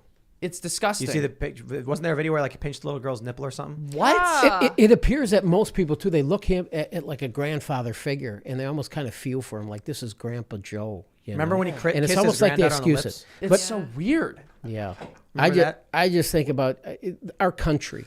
Our country is begging for leadership. Yeah. And I think we had that with Trump. We don't have that with this current administration. He's led around by his nose. And we're paying the price. We're paying the price for it. I think in a lot of ways DeSantis is better, but I don't know if DeSantis would come in and do the "you're fired" thing. That's the big issue, right? Yeah. So with Ron DeSantis, he's proven his leadership in Florida, and he's done a really great job, and I think he'd be a fantastic president. I'm not so sure on foreign policy. That's yet to be seen, but I'd imagine if he did get in, if he were to win in 2024, if he ran and won, he would not go "you're fired," and he would not get rid of all of these really awful people. I think Trump, he knows, he's learned his lesson, and he was like, I trusted some bad people. If he gets in 2024, it is going to be beautiful as the pink slips start getting handed out, and then you see people walking out of the buildings in D.C. and going into the unemployment line. I think that Trump's going to do it. I don't think DeSantis would do it. Who would have ever thought our country could be destroyed in 17 months?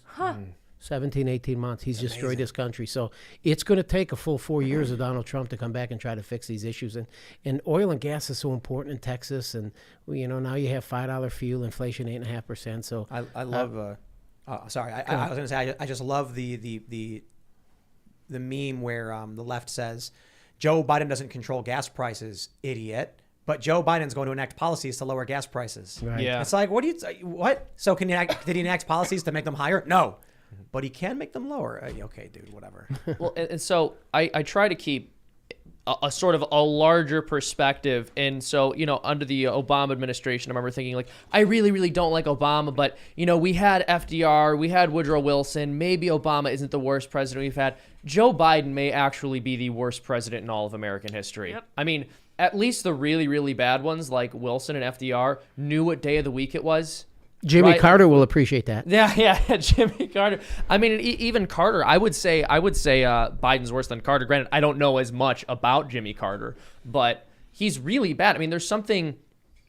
Usually, when we rank a president, we're just sort of looking at them as a set of policies. That's what we seem to do nowadays, which is kind of bizarre because this is a person who's supposed to be a leader, and character does mean something when you're a leader.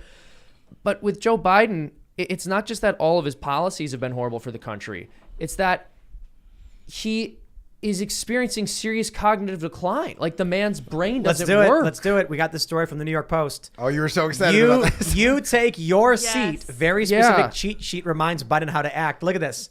In this, why did he hold it Like up? I think in order, like you have to Hold on, know real you're the quick. president. Joe Biden was speaking. He was Jesse. holding up a card, and it says, "You enter the Roosevelt room and say hello to participants. You take your seat." Like you is in big bold letters, and your is in big bold letters. Like, dude, there's something wrong with this guy's brain. Maybe You some- tell Ukraine that the funds will be withheld unless they fight. Maybe someone played a joke on him at number 5 was you hold card up to camera, and he's like, okay. All right, here I go. Come on, man. You know, you think about Joe and his cognitive, and I tell you what, there's one person I'm really, really frustrated with, and I think that it's Jill Biden. Listen, she's been married to this guy for years. She knows him better than anybody. You're like throwing the towel. Well, I'm just saying that, you know what, I don't know if she wanted to be the first lady so bad and have that power, or if she wanted to make sure that her husband reached that pinnacle.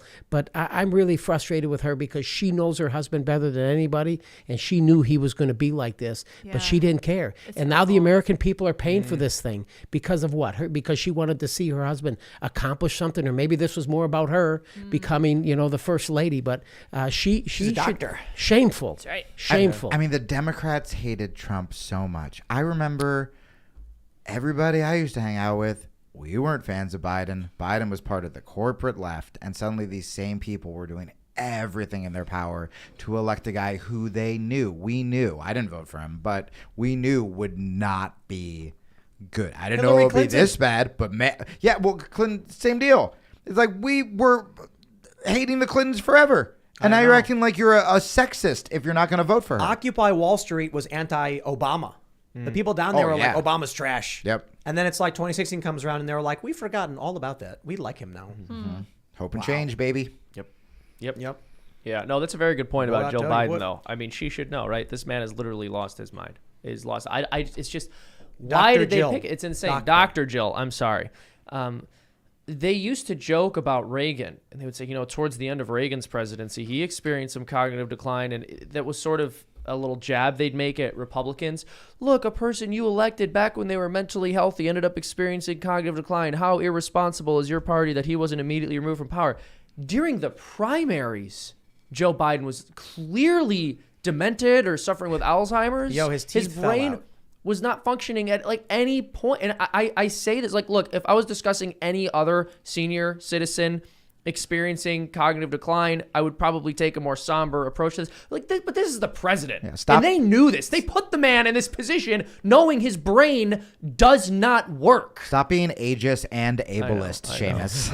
I know you're right. No, Well- we're trying to defend those. Oh, that's true. Yeah, whenever they show like Obama and they're like, this is how he looked in the beginning of his presidency, and then they show him with gray hair, it's like, yo, Joe Biden started looking rough. Where does that go? Yeah. Seamus, you're right. I mean, this is the leader of the free world Yeah. that we have as our president of the United States.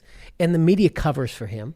I mean, we have gas at $5. I mean, I've said it how many times, and he's taking walks on the beach, but he's got to have his handlers. If it's not the bunny rabbit during Easter, it's the grandchildren and the others saying, come on, honey, we got to go. We got to pull you over here. Well, Let me real quick. I just want to give a shout out to The Onion for this article. Oh, Stress Yeah. of presidency Great article. already ages Biden 10 years. Oh, my.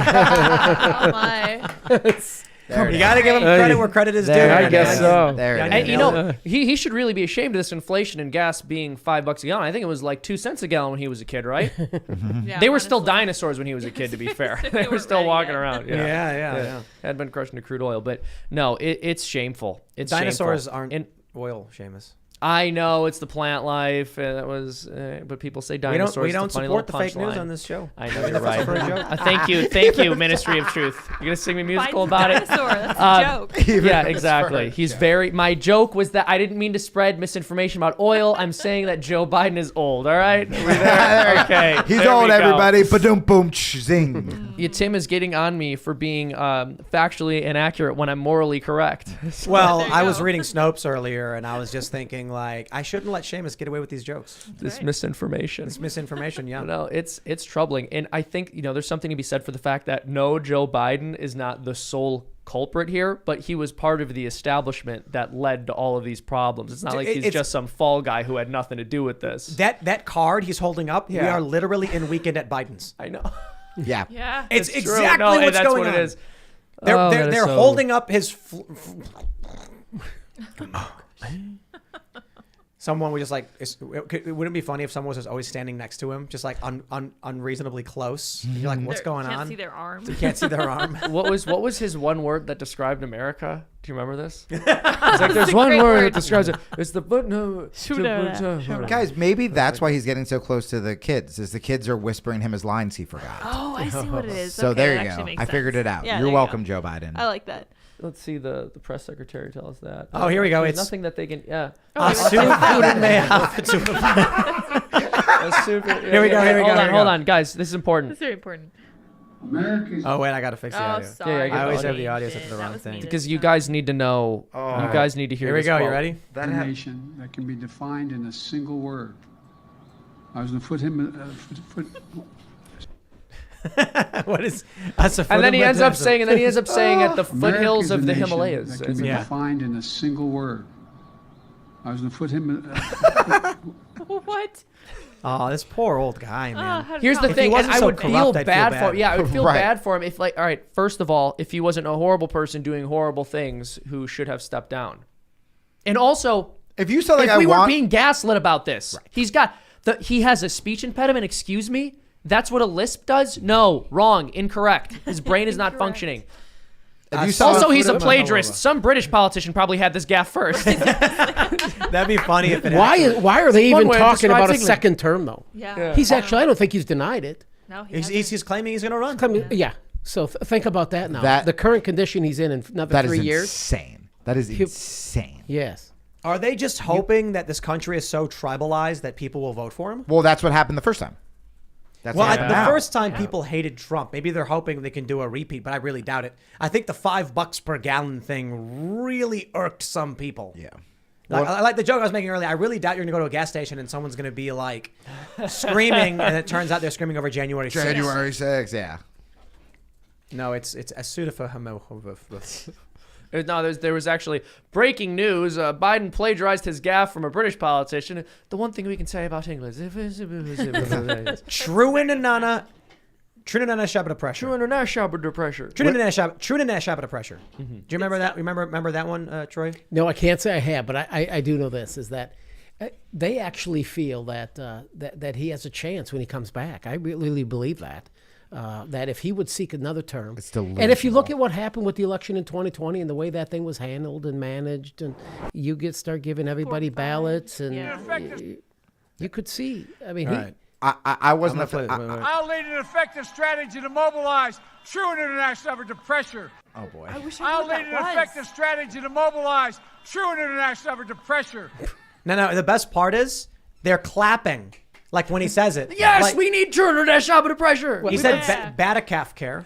Yeah, that was good. he's loud there. He's trying to demonstrate strength by Yeah. being very vocal and like he's a hard charger. They probably think Next it's now I think Rescent. Putin saw that and he's like, I can have Ukraine. Next Nell Rescent, Batacalf care, Trinidad Shabbat pressure, and a They probably think it's new progressive terms and they don't want to get in trouble if they don't clap. It's like Latina X. They're like, No, it doesn't- okay, that's a new one. It doesn't end in an Jake X though. Paul So said he Okay. created a new incomprehensible language. It's Old man is just up there muttering to himself, and people are clapping for it. Yeah. He's That's why I'm like, I don't know. I'm kind of pessimistic on this one. He's an innovator of language, baby. that's The true. American people are going to vote for that. Ugh. That's scary. Well, the polls have showed, what is he, 32, 33%? And Nah, so he's the real underwater. question is, the way 30. I got to talk to those. I people. know. That's what I'm I saying. don't know Who are about the these 30%. Who Yeah. are they? Where are they? And what are they thinking? I cannot imagine 30% of the country going, this guy's doing a great job. They don't drive cars. They're the ones who are all working at the mainstream media. Yeah. We should do a bit where Jamie's just like, I actually think international pressure is a good thing. Yeah. Like, what is that? And be like, it's a good thing. It's a great thing. It's a great thing, and it's diversive and And Batacalf care. We love Batacalf Yeah, care. we do. Better have her. Yeah. I've always supported Batacalf care. You know, I mean, when Noam Chomsky talked about out-of-basic care, I supported it then. I'll support it now. But I wonder if just like, how do they answer this? Do they act like it doesn't exist? Yeah, well, no. They say he has a speech impediment. He has a lisp. That's what they constantly claim. When Remember people make when fun he of him kept for the saying way he Libya talks, they instead of go, Syria? Yes. Also, That's scary. again, commander-in-chief of the military probably shouldn't be mislabeling countries like that. Little bit frightening. Little He's bit gonna be concerning. like, we got a bomb. He's gonna be talking to the Joint Chiefs, but we got to bomb Libya, and they're like, are you sure? Yeah. And then they're like, oh, okay. And then later they're like, why is the U.S. engaged in a military conflict in Libya? And Biden's going to be like, oh no, I meant Syria. the media corrects for him. They translate for him. It's They're the like, craziest thing. we dropped the bomb on Libya. He's like, go pick it up, man. Drop it in Syria instead. Biden, why'd you sniff that kid? I have a lisp. Yeah, come on, man. He has a lisp, you heartless person. Yeah, they will like scold you for. It is hilarious that people have been scolded for criticizing him. I can't remember who this was. It was on one of these news networks, MSNBS or CNN or whatever, and they're going, How do you think children with lisps are going to feel when they see the way you're making fun of the president or the potential president for the way he speaks? It's like, what? That's not, no. A lisp does not make you say poor kids are just as bright and talented as white kids. That's not how a lisp works. Doesn't make you play now, according to the DSM-6, let's go to Super Chats. If you haven't already, would you kindly smash that like button, subscribe to this channel, and share the show with your friends. As a member, you'll get access to, as a member at timcast.com, you'll get access to exclusive segments from the Timcast IRL podcast. I'm pulling a Joe Biden. I was like, hey. Go to timcast.com, be a member. We're going to have that special episode up for you at 11 p.m. as we always do. And your membership helps us support the expansion. We got documentaries coming, all that good stuff. All right, let's read some Super Chats. Matthew Reckamp says, new report on Uvalde. I swear, the more I hear about what those officers did, or more specifically didn't do, the more I'm convinced they should be charged not as accessories, but as accomplices. I was saying this before. I was saying either on accident or on purpose, they helped this guy. It's great because they were stopping people. Daryl Lyon says, first and obligatory civil war. Well, all right. That is not the first. Micro Sapple says, you never told us about the anti-Ben Shapiro doorknob. Oh, yeah. So when we got, we had to evacuate because we had a credible threat. And so we turned on the wide shot, and people noticed the doorknob is at the top of the door. Mm-hmm. And it's actually for a really simple reason, so that it's not in the camera frame on the show. But people were calling it the anti-Ben Shapiro doorknob because it's very tall. That's not right. That's That's not right. But these are people who are like fans of Ben Shapiro. Okay. Yeah. But smart guy. But I will say this: when I'll tell you this, when you see all these memes where they're saying like Ben is 5'4", 5'5", I actually believed it. And then I met him, and he's like just a little bit shorter than I am. And I'm 5'10", and so he's like 5'8" or something. Well, Jamie, you look up to him. He's taller than me. Yeah. I was furious when I found this out. I can still beat him up, but I'm still not happy. He doesn't have ears like you. He doesn't have ears like me. No, sir, he Thank doesn't. you, sir. Yes, he has sir. my back. We were. I was talking with Jamie, and then you said something about him being short. I'm like, actually, he's like average size. He's like 5'8.5" or something. And you were like, he's taller than me. I was like, I guess I am below average size. Cool, dude. I gotta say, your fans. I've been interacting more on Twitter than I usually do, or my mental health says I should. Your fans are, even when they're like poking fun at me, legitimately the funniest fans I've ever dealt with. They are hysterical. Good engagement. Good engagement. All right, let's see. What do we got? I'm Not Your Buddy Guy says, you've mentioned the shadow campaign numerous times. When analyzing, did you ask yourself if signature verification is removed, what would this cause? Also, why trust Barr when he's the same man who said Epstein offed himself and oversaw DOJ when Epstein abused children? Hold on. What does all of that mean, buddy? It's a bit esoteric. A little bit, yeah. This is one of the biggest challenge with all of these big stories, especially with Epstein, is the average person doesn't know about it. So I would say the shadow campaign was a Time magazine article where they claimed that a bunch of powerful interests got together to defeat Donald Trump in 2020. If they removed signature verification, it would mean that there would be a higher rate of acceptance among mail-in votes. And why trust Barr? I don't. Not a big fan. But what more can I say? I think we want to focus on encouraging people to vote, especially now in the midterms. Demoralization and telling people, that there's widespread fraud and stuff. It's just going to it's going to convince people not to be involved. Tell people to just go out and vote, because no matter what, voting helps your side. It helps your it's just, you got to do it. You got to do it. My view of that, just without, beating a dead horse, the shadow campaign talked about the legal efforts they took. You might not like what they did. I certainly don't. But it was clever lawfare over a year. It wasn't weird stories about the CIA in Germany and like watermarked ballots or Chinese ballots or anything like that. I think it was just they pulled out all the stops and said, what legal hurdles do we need to overcome to make sure we get as many ballots in for our guy? And they did it, and it worked for them. I genuinely believe people voted for Joe Biden because people did not like Donald Trump. Mm-hmm. All right, but let's just, read some more super chats. Matthew Thomas says, I'm getting real tired of the Republicans holding the moral high ground. If they don't return in kind when they get power, I'll only vote Libertarian from here out. Dems contested every election lost. Isn't that true? Like every single Republican election over the past Trump's not my 60 Well, they've years. objected to 3 back to Bush. They objected to 3. Yeah. They certainly did. Which is a threat to our democracy, by the way. Yeah, Goes without saying. That's right. Yeah. Well, their democracy is not. So that's why they say this. Mm-hmm. It's not Because when they ours. do it, it's not a threat to their democracy. It empowers it. It's our constitutional republic. Mm-hmm. This is a threat to our constitutional republic. Yes. Heather V says, hey, Tim, hired him back. How did the interview with Vice go? LOL, enjoying you on Cast Castle. Look, if you watch the vlog, while I've said I've been having a good time here on the podcast, would I like to be hired back at some of these left-leaning places that aren't taking my calls? Watch the vlog and find out. Did I briefly think that Vice wanted an interview? If you want to watch the first episode of the vlog, I believe it is called Woke Journalist Tries to Cancel Transphobic Skater to Work at Vice. And did I think it worked? Maybe. Did I curse off the staff and leave the house saying I'm never coming back? And was it a setup by Vice? Perhaps. Again, I would go to youtube.com/castcastle and catch up on the vlog. I'm happy to be here tonight, but that's mainly just because I'm drinking. Here's a good one. This is crazy. Gatorbait says, my Facebook was shut down by Facebook and was memorialized due to someone reporting my account saying I was dead. Is that considered a death threat? Wow. Wow, that's crazy. They just memorialize your page and you're alive. Salted earth. Can you Jeez. imagine getting a notification being like, sorry, you're dead? You're like, is this heaven? I don't think they'd give you one. I think they would just shut it down and lock you out and be like, because you're dead. Sorry you died. Wow. You know what the creepiest thing is? They're talking about using your Facebook profile to create an AI chatbot of you.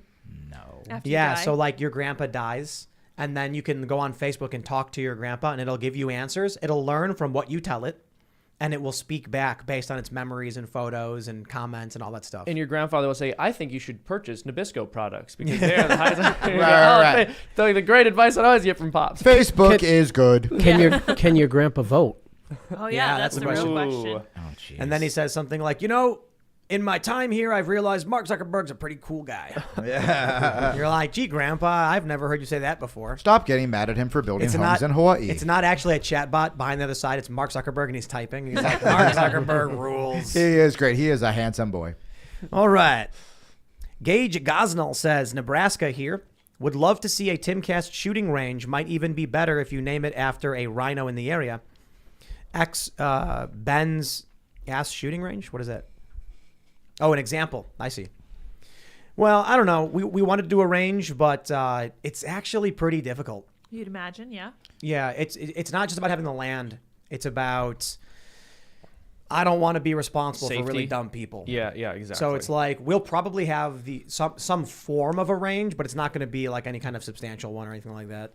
West Virginia is awesome though because I was talking to the cops and I was like, "How does it work with shooting?" And they're like, "What do you mean?" And I was like, like on your property, you want to go shoot? And they're like, "What do you mean?" And I was like, "Well, are there like rules?" And they were like, "Just don't hit somebody." they're like, the only rule is you're required to shoot. Yeah. They were like, "You Well, mean you're here. not shooting on your property?" And I'll be Well, like, "No," sir. like, "Come with me, sir." And Yeah. And they I'm like, locked what's you up. happening? No, but they were basically just like, have sufficient backstop. Make sure you're not, you don't injure anybody because that's going to be on you. You're responsible for whatever happens, but there's nothing stopping you from shooting on your property. I've been a huge advocate of the staff here going on shooting field trips and also all learning jiu-jitsu and just turning Yes. into animals. Yes. There's a public range up on the mountain. Oh, I've not too Googled far. it. Yeah. Yeah, so it's actually really cool because you'll go out there and you'll hear shots and it's like it's a really good spot. It's a massive like 25, 30 foot backstop, and there's like a straight path to it, so you don't accidentally walk in. And you can see people, and then you'll go there and you'll see people. It's really, really cool. You'll hang out, and we saw some guy with his son. He had a Mini 14. And we were like, oh, cool. And he was giving his kid pointers. They were zeroing the sights and everything. It was fun. The one thing, though, is the cost of ammo got so high It's that nuts. people weren't coming out as much, you know? I think we should do that one day. The four of us should go out and. Whoa. and, Oh, absolutely. And I'll outshoot Can you teach me? Oh, I'll outshoot you. Yeah. That's Hands down, you will outshoot me. I can't speak. This is the congressman's real attitude. I have, within the couple hours I've known him, seen him challenge someone to pool, almost wrestle me, and now challenge me to a shooting contest. He is ready to go. Until I saw your ears now, Jamie. He backed down on the wrestling. Yeah. All right. We got Chris Pavoto says, my 7-year-old son has Down syndrome. Why are red states slow to fund special therapies and services with Medicaid for family members needing assistance, while blue states fund more? Texas needs more family support. I did research this because moving to Texas, please help. Well, and I feel horrible about that, and I think we certainly should help America's families that have children with special needs. So the only thing I could say is please reach out to my office. I don't know where you live. I don't know what district you're in, but you can please reach out to my office, and we'll do what we can to address that issue. I don't have an answer for you right now, but I think it's good that we could engage. We should engage. All right. IDG says Shelley Moore Crepito and other senators can be recalled by state legislatures the way the founders intended. If we repeal the 17th Amendment, keep that on billboards and you will shake up the uniparty. Yeah. So, you know, the 17th Amendment, right? Yeah, go ahead. Yeah. We used to have it. It used to be that the state legislature would vote on, they would appoint the senators who would go up to the federal government. And then for a variety of reasons, namely what they said was fear of corruption. Because legislators would then be like, I'll do a favor for you. I can do what I want. They switched it to the popular vote. I think that was a mistake. I think it's only made things worse. I think that if our senator was based on the state legislatures, people would be more paying attention to their state races, to their local elections, which is substantially more important for where you live than federal elections. All right, let's read some more. What do we have here? S.R. Dempsey says, can Republicans get an inventory of all who are inside of Congress on 1-6 and their affiliation? It seems more than just Trump supporters were inside that building. That's true. At least one guy and a woman were leftists. They claimed they were just there documenting. They didn't get charged or anything like that. But I wonder who else. Yeah, I think you're going to find that there were other groups there. They weren't all Trump supporters there. You're going to find Antifa. I mean, you could sit here, and I know you guys know the name Ray Epps and the scaffold commander, but Ray Epps, he still hasn't been arrested. So there's a lot of questions that need to be asked, but you're not getting it from this J6 committee. You're going to get it from us, though. You're going to get it from the 5 of us that are on this shadow committee, and I talk about it in my book. Right on. All right. Peas and Butter says, how do we know you will use your red wave win wisely? What is your 5 to 10 year plan? What is your 2023 agenda? Well, this is what I do know, is that there's 435 of us. And every 2 years, we get out there and we stomp in our districts, and we're going to tell that people, the conservatives like myself, that we're going to reduce taxes. We need less government. We need to get the less regulation. Get the government out of our business. And then many of us get elected, and then many of us get up here, and we either do nothing or do just the opposite. And I'm not one of those guys. That's why I'm proud to be part of that Freedom Caucus, because I stay true to myself. I stay true to my voters.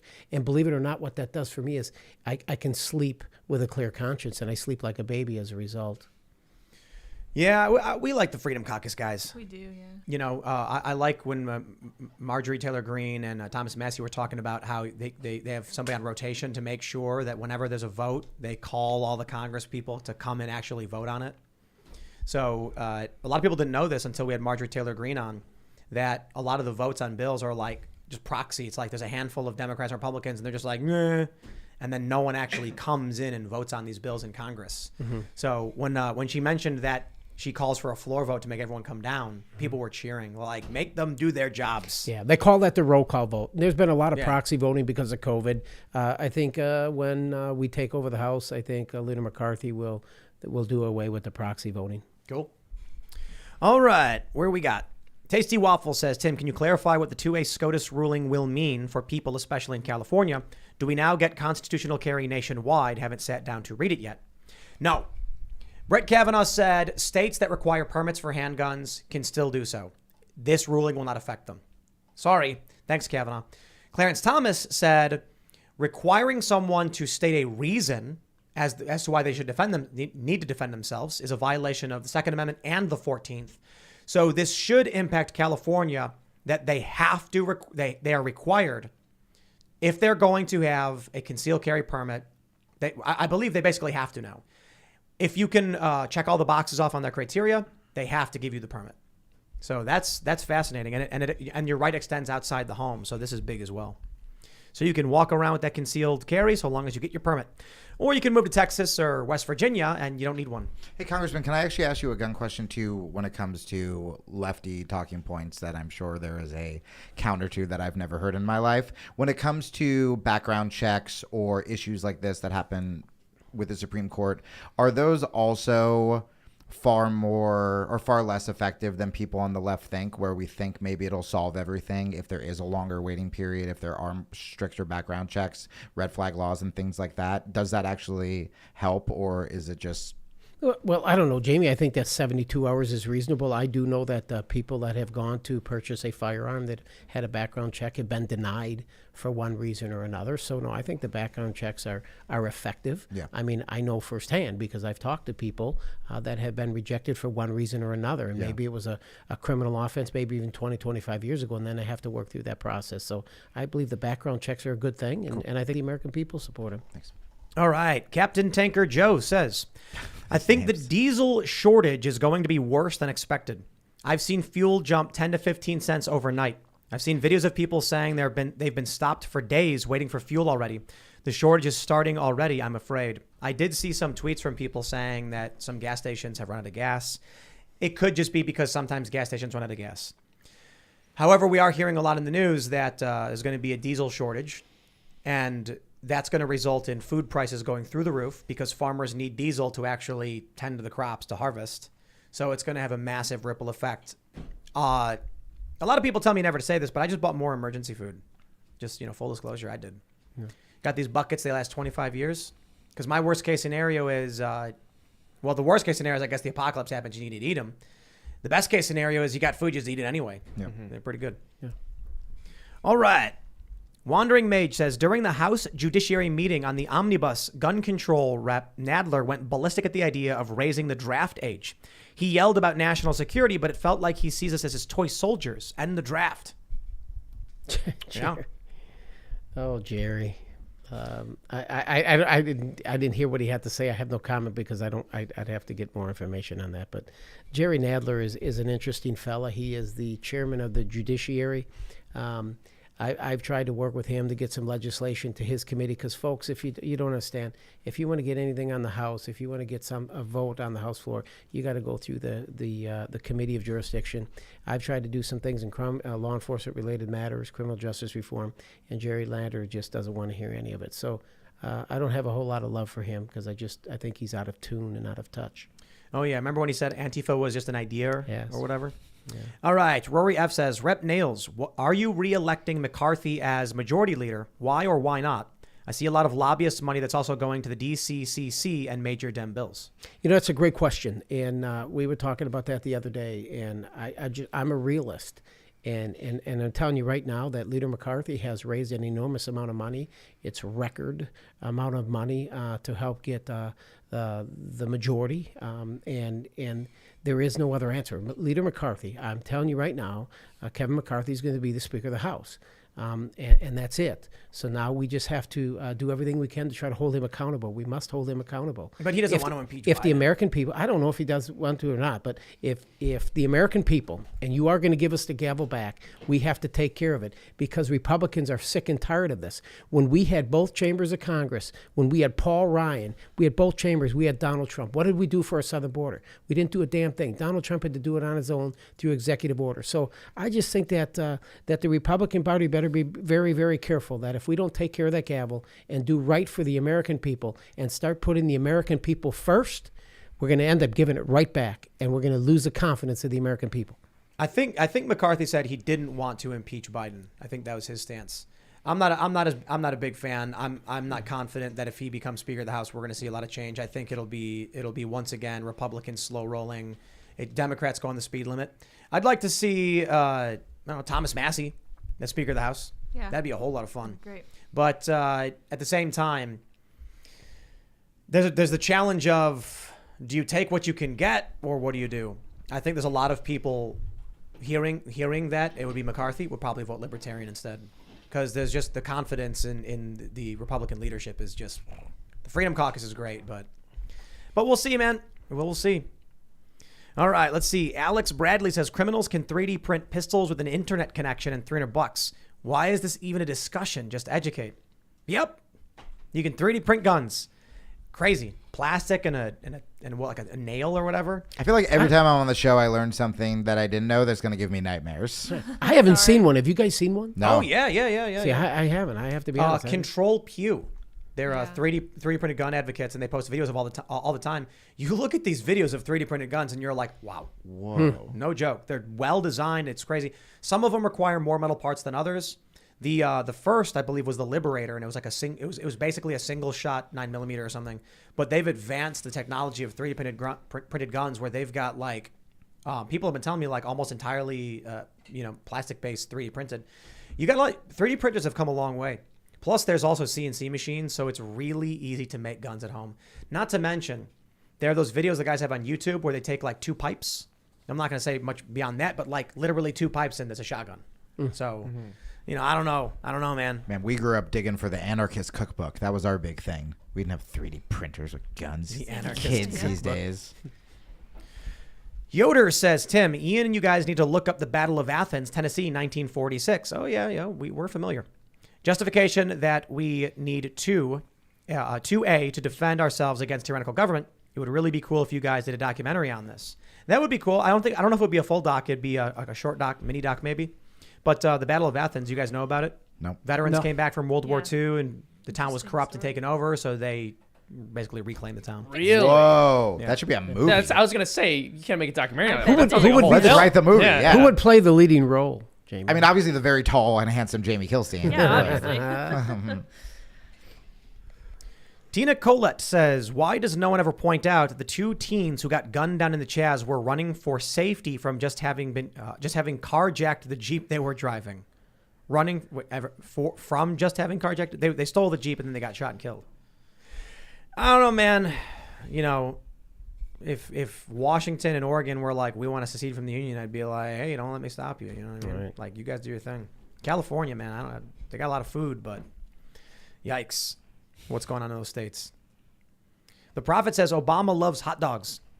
It's because it's from Chicago. People don't understand this. In those emails that got leaked, Obama was like, I'm going to order $30,000 of hot dogs and pizza. Fly them in for a party.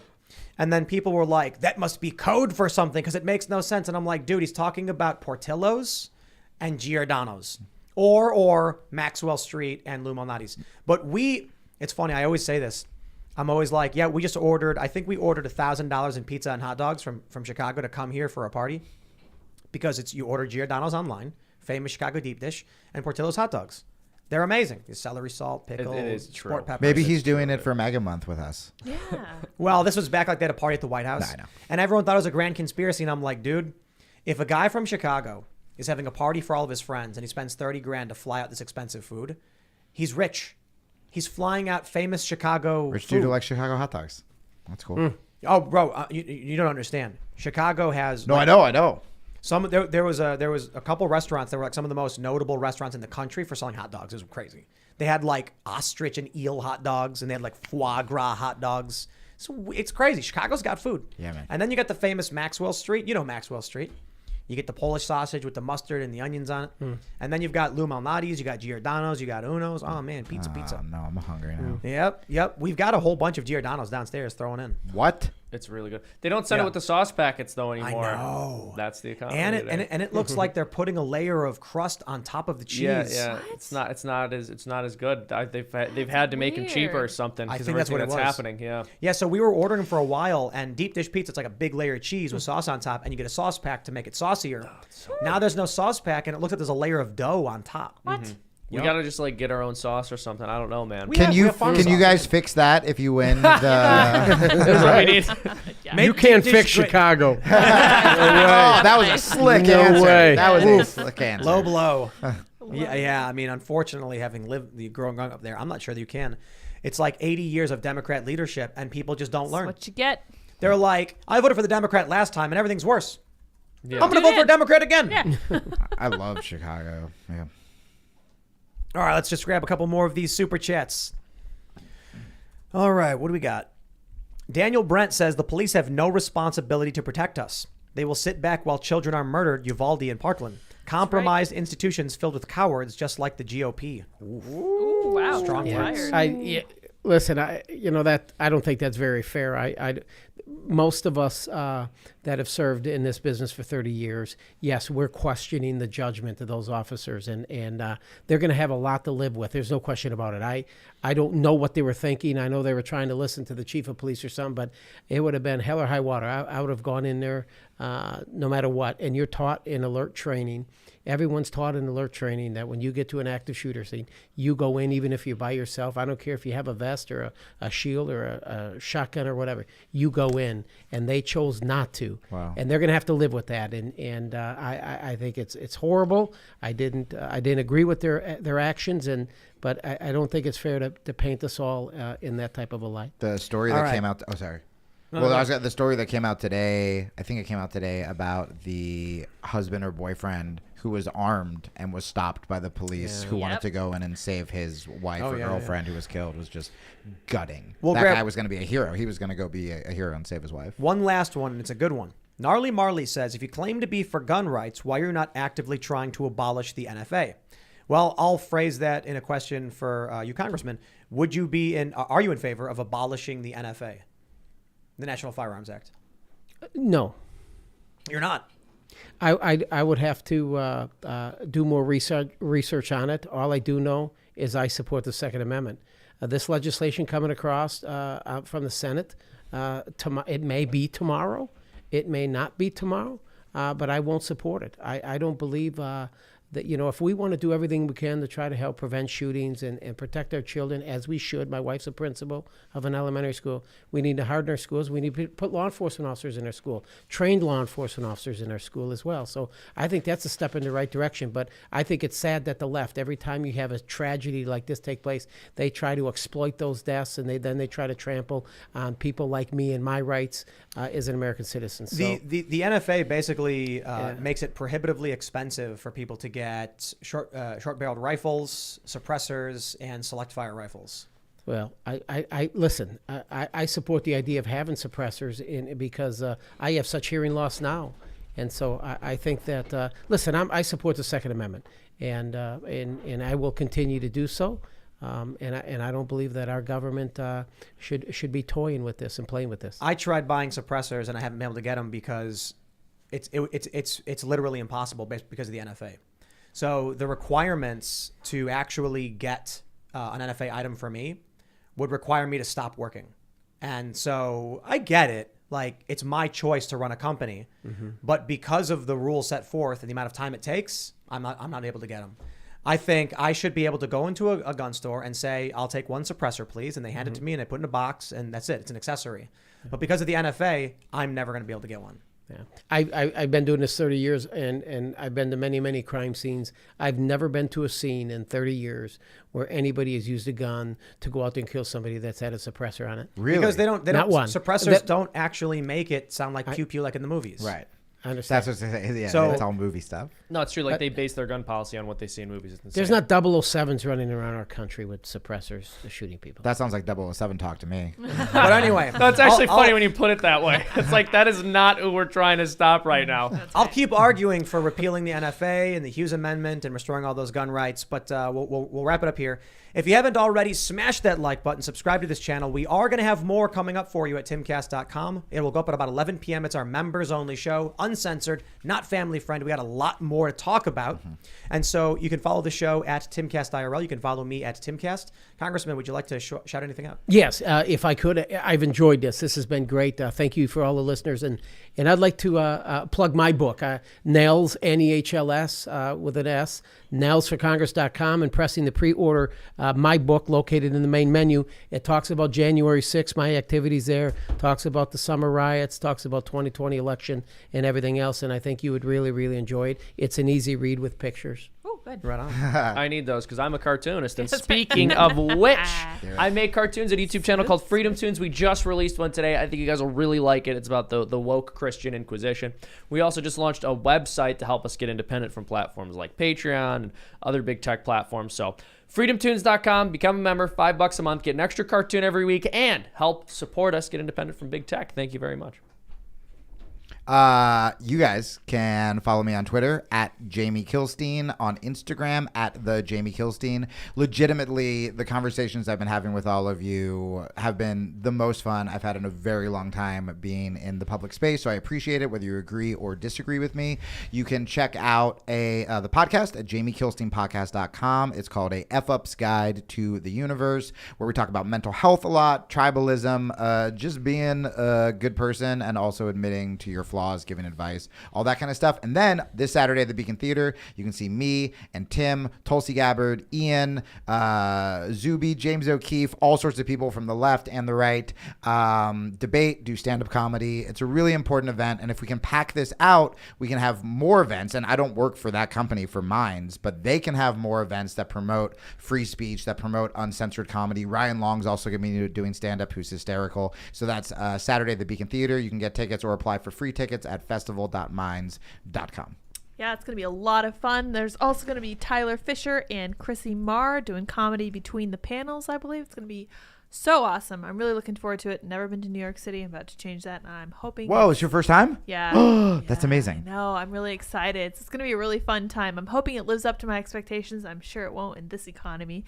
Anyway, you guys can follow me on Twitter and minds.com at sarapatchlitz, as well as sarapatchlitz.me. There's also going to be a VIP meet and greet. So I guess if you go to the festival.minds.com, that's the URL, right? Festival.minds.com, yeah. They mentioned, I think there's a meet and greet happening for VIP tickets. So if you want to get those, but for people who can't afford it, there's an option to get free tickets. Actually, Raymond G. Stanley Jr. just mentioned in the super chat saying it worked.